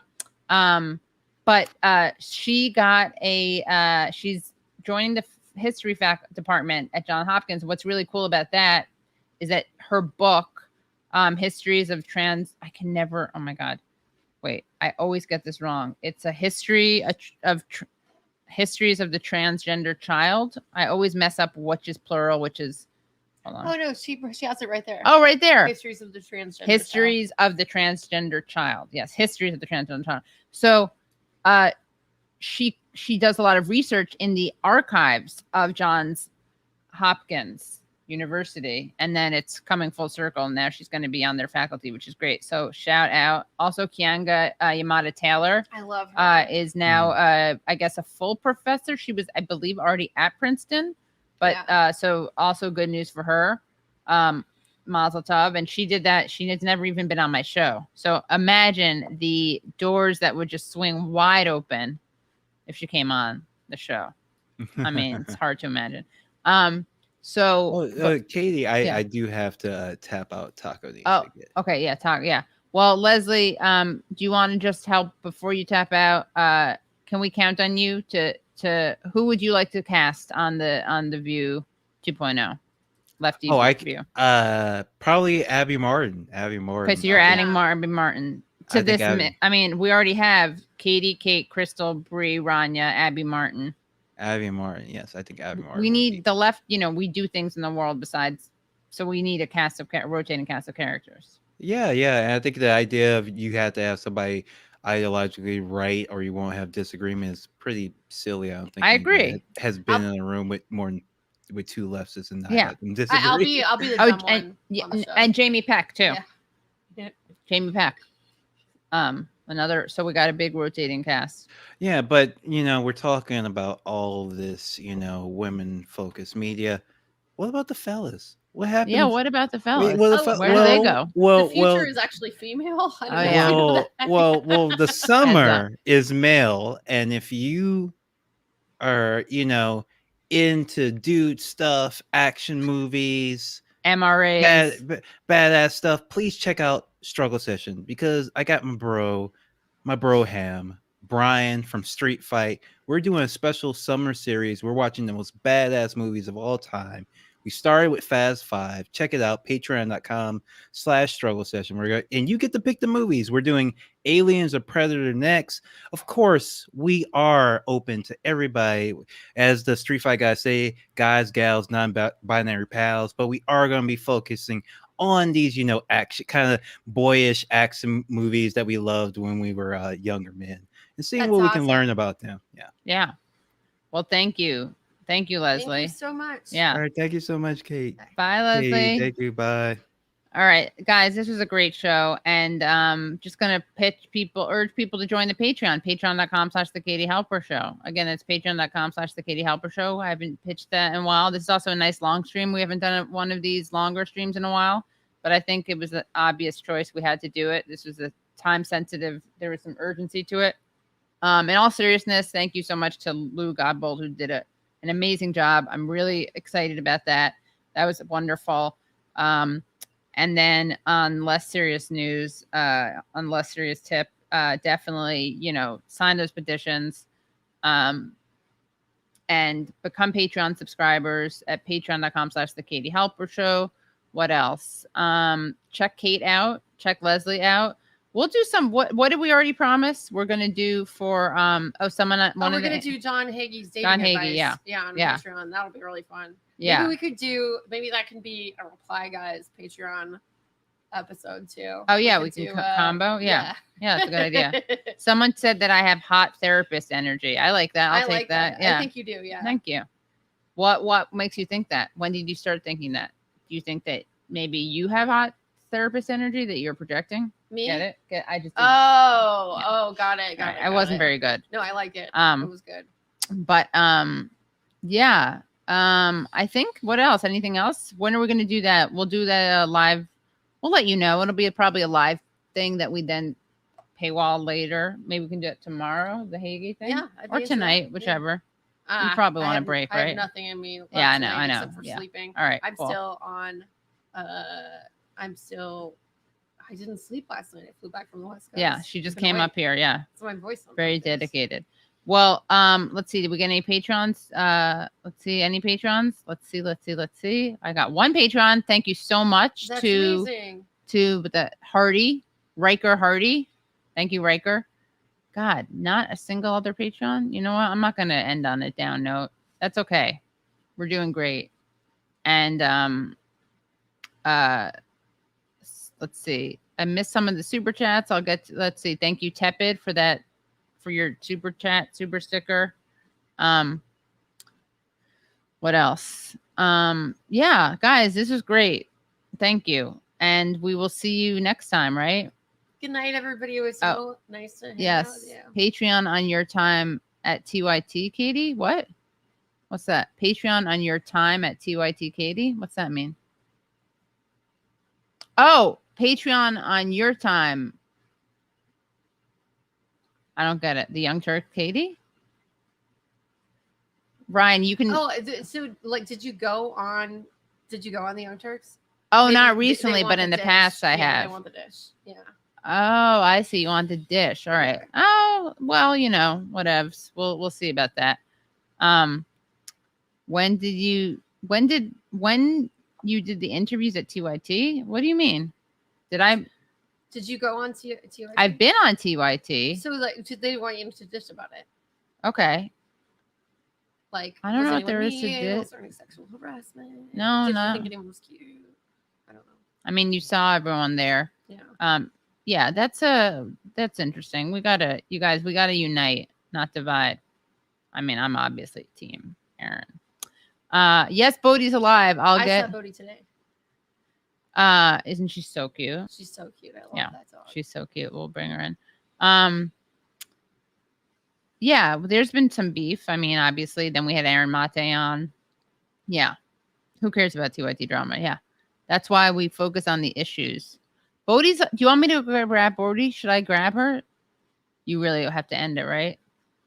Okay. You look like a hostage. It's not cool, guys. She's getting really sleepy. I'll bring on Bodhi.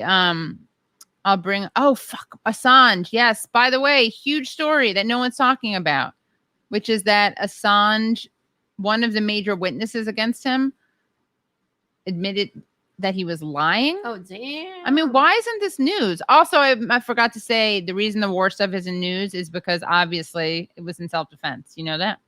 Oh my gosh. Yeah. Thank you, Stephen. Okay. Yeah, Assange, all right. I'll tell you. Well, no, this I have to tell you guys. Let's see. Assange, if you go to Assange News, it's pathetic. You have almost no coverage. We're going to have Tara Reid on, by the way.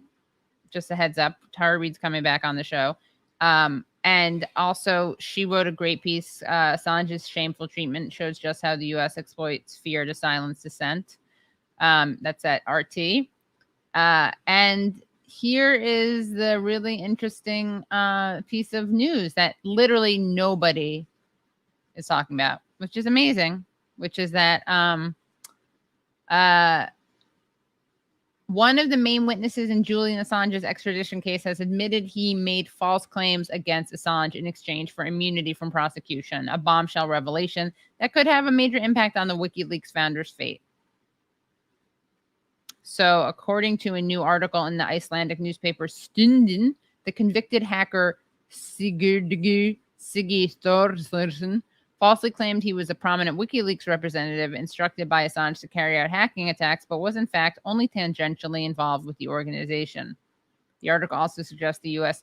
Justice Department collaborated with Thordarson to generate the indictment for Assange that was submitted to the British courts. So, pretty bad, guys. Like, pretty big deal. Pretty much of a big deal. Pretty big of a deal, and no one's talking about it. And that is, I'll put that story in. That's from Democracy Now! Shout out to Democracy Now! For actually covering that. Okay, so guys, this was great, and we will see you next time. And that's great that Dora was all over this yesterday. I'm saying, though, in general, the news isn't talking about it. I didn't stream yesterday, so but shout out to Jimmy Dora for covering that. Katie took errands in the matter from the start. Okay, let's see. Siggy was coerced. He's a hot mess, but the fact is Assange was framed. Yeah. I mean, this isn't a moral judgment of Siggy. I don't know anything about him, but if he was coerced, he was coerced. Okay. Okay, so R.I.P. Rumsfeld, and yeah, I have some appearances coming up from on Rising and also on Breaking Points. So I talk about Mike Gravel more on Breaking Points, and R.I.P. to Mike Gravel again. Very scary difference between the obits about him and about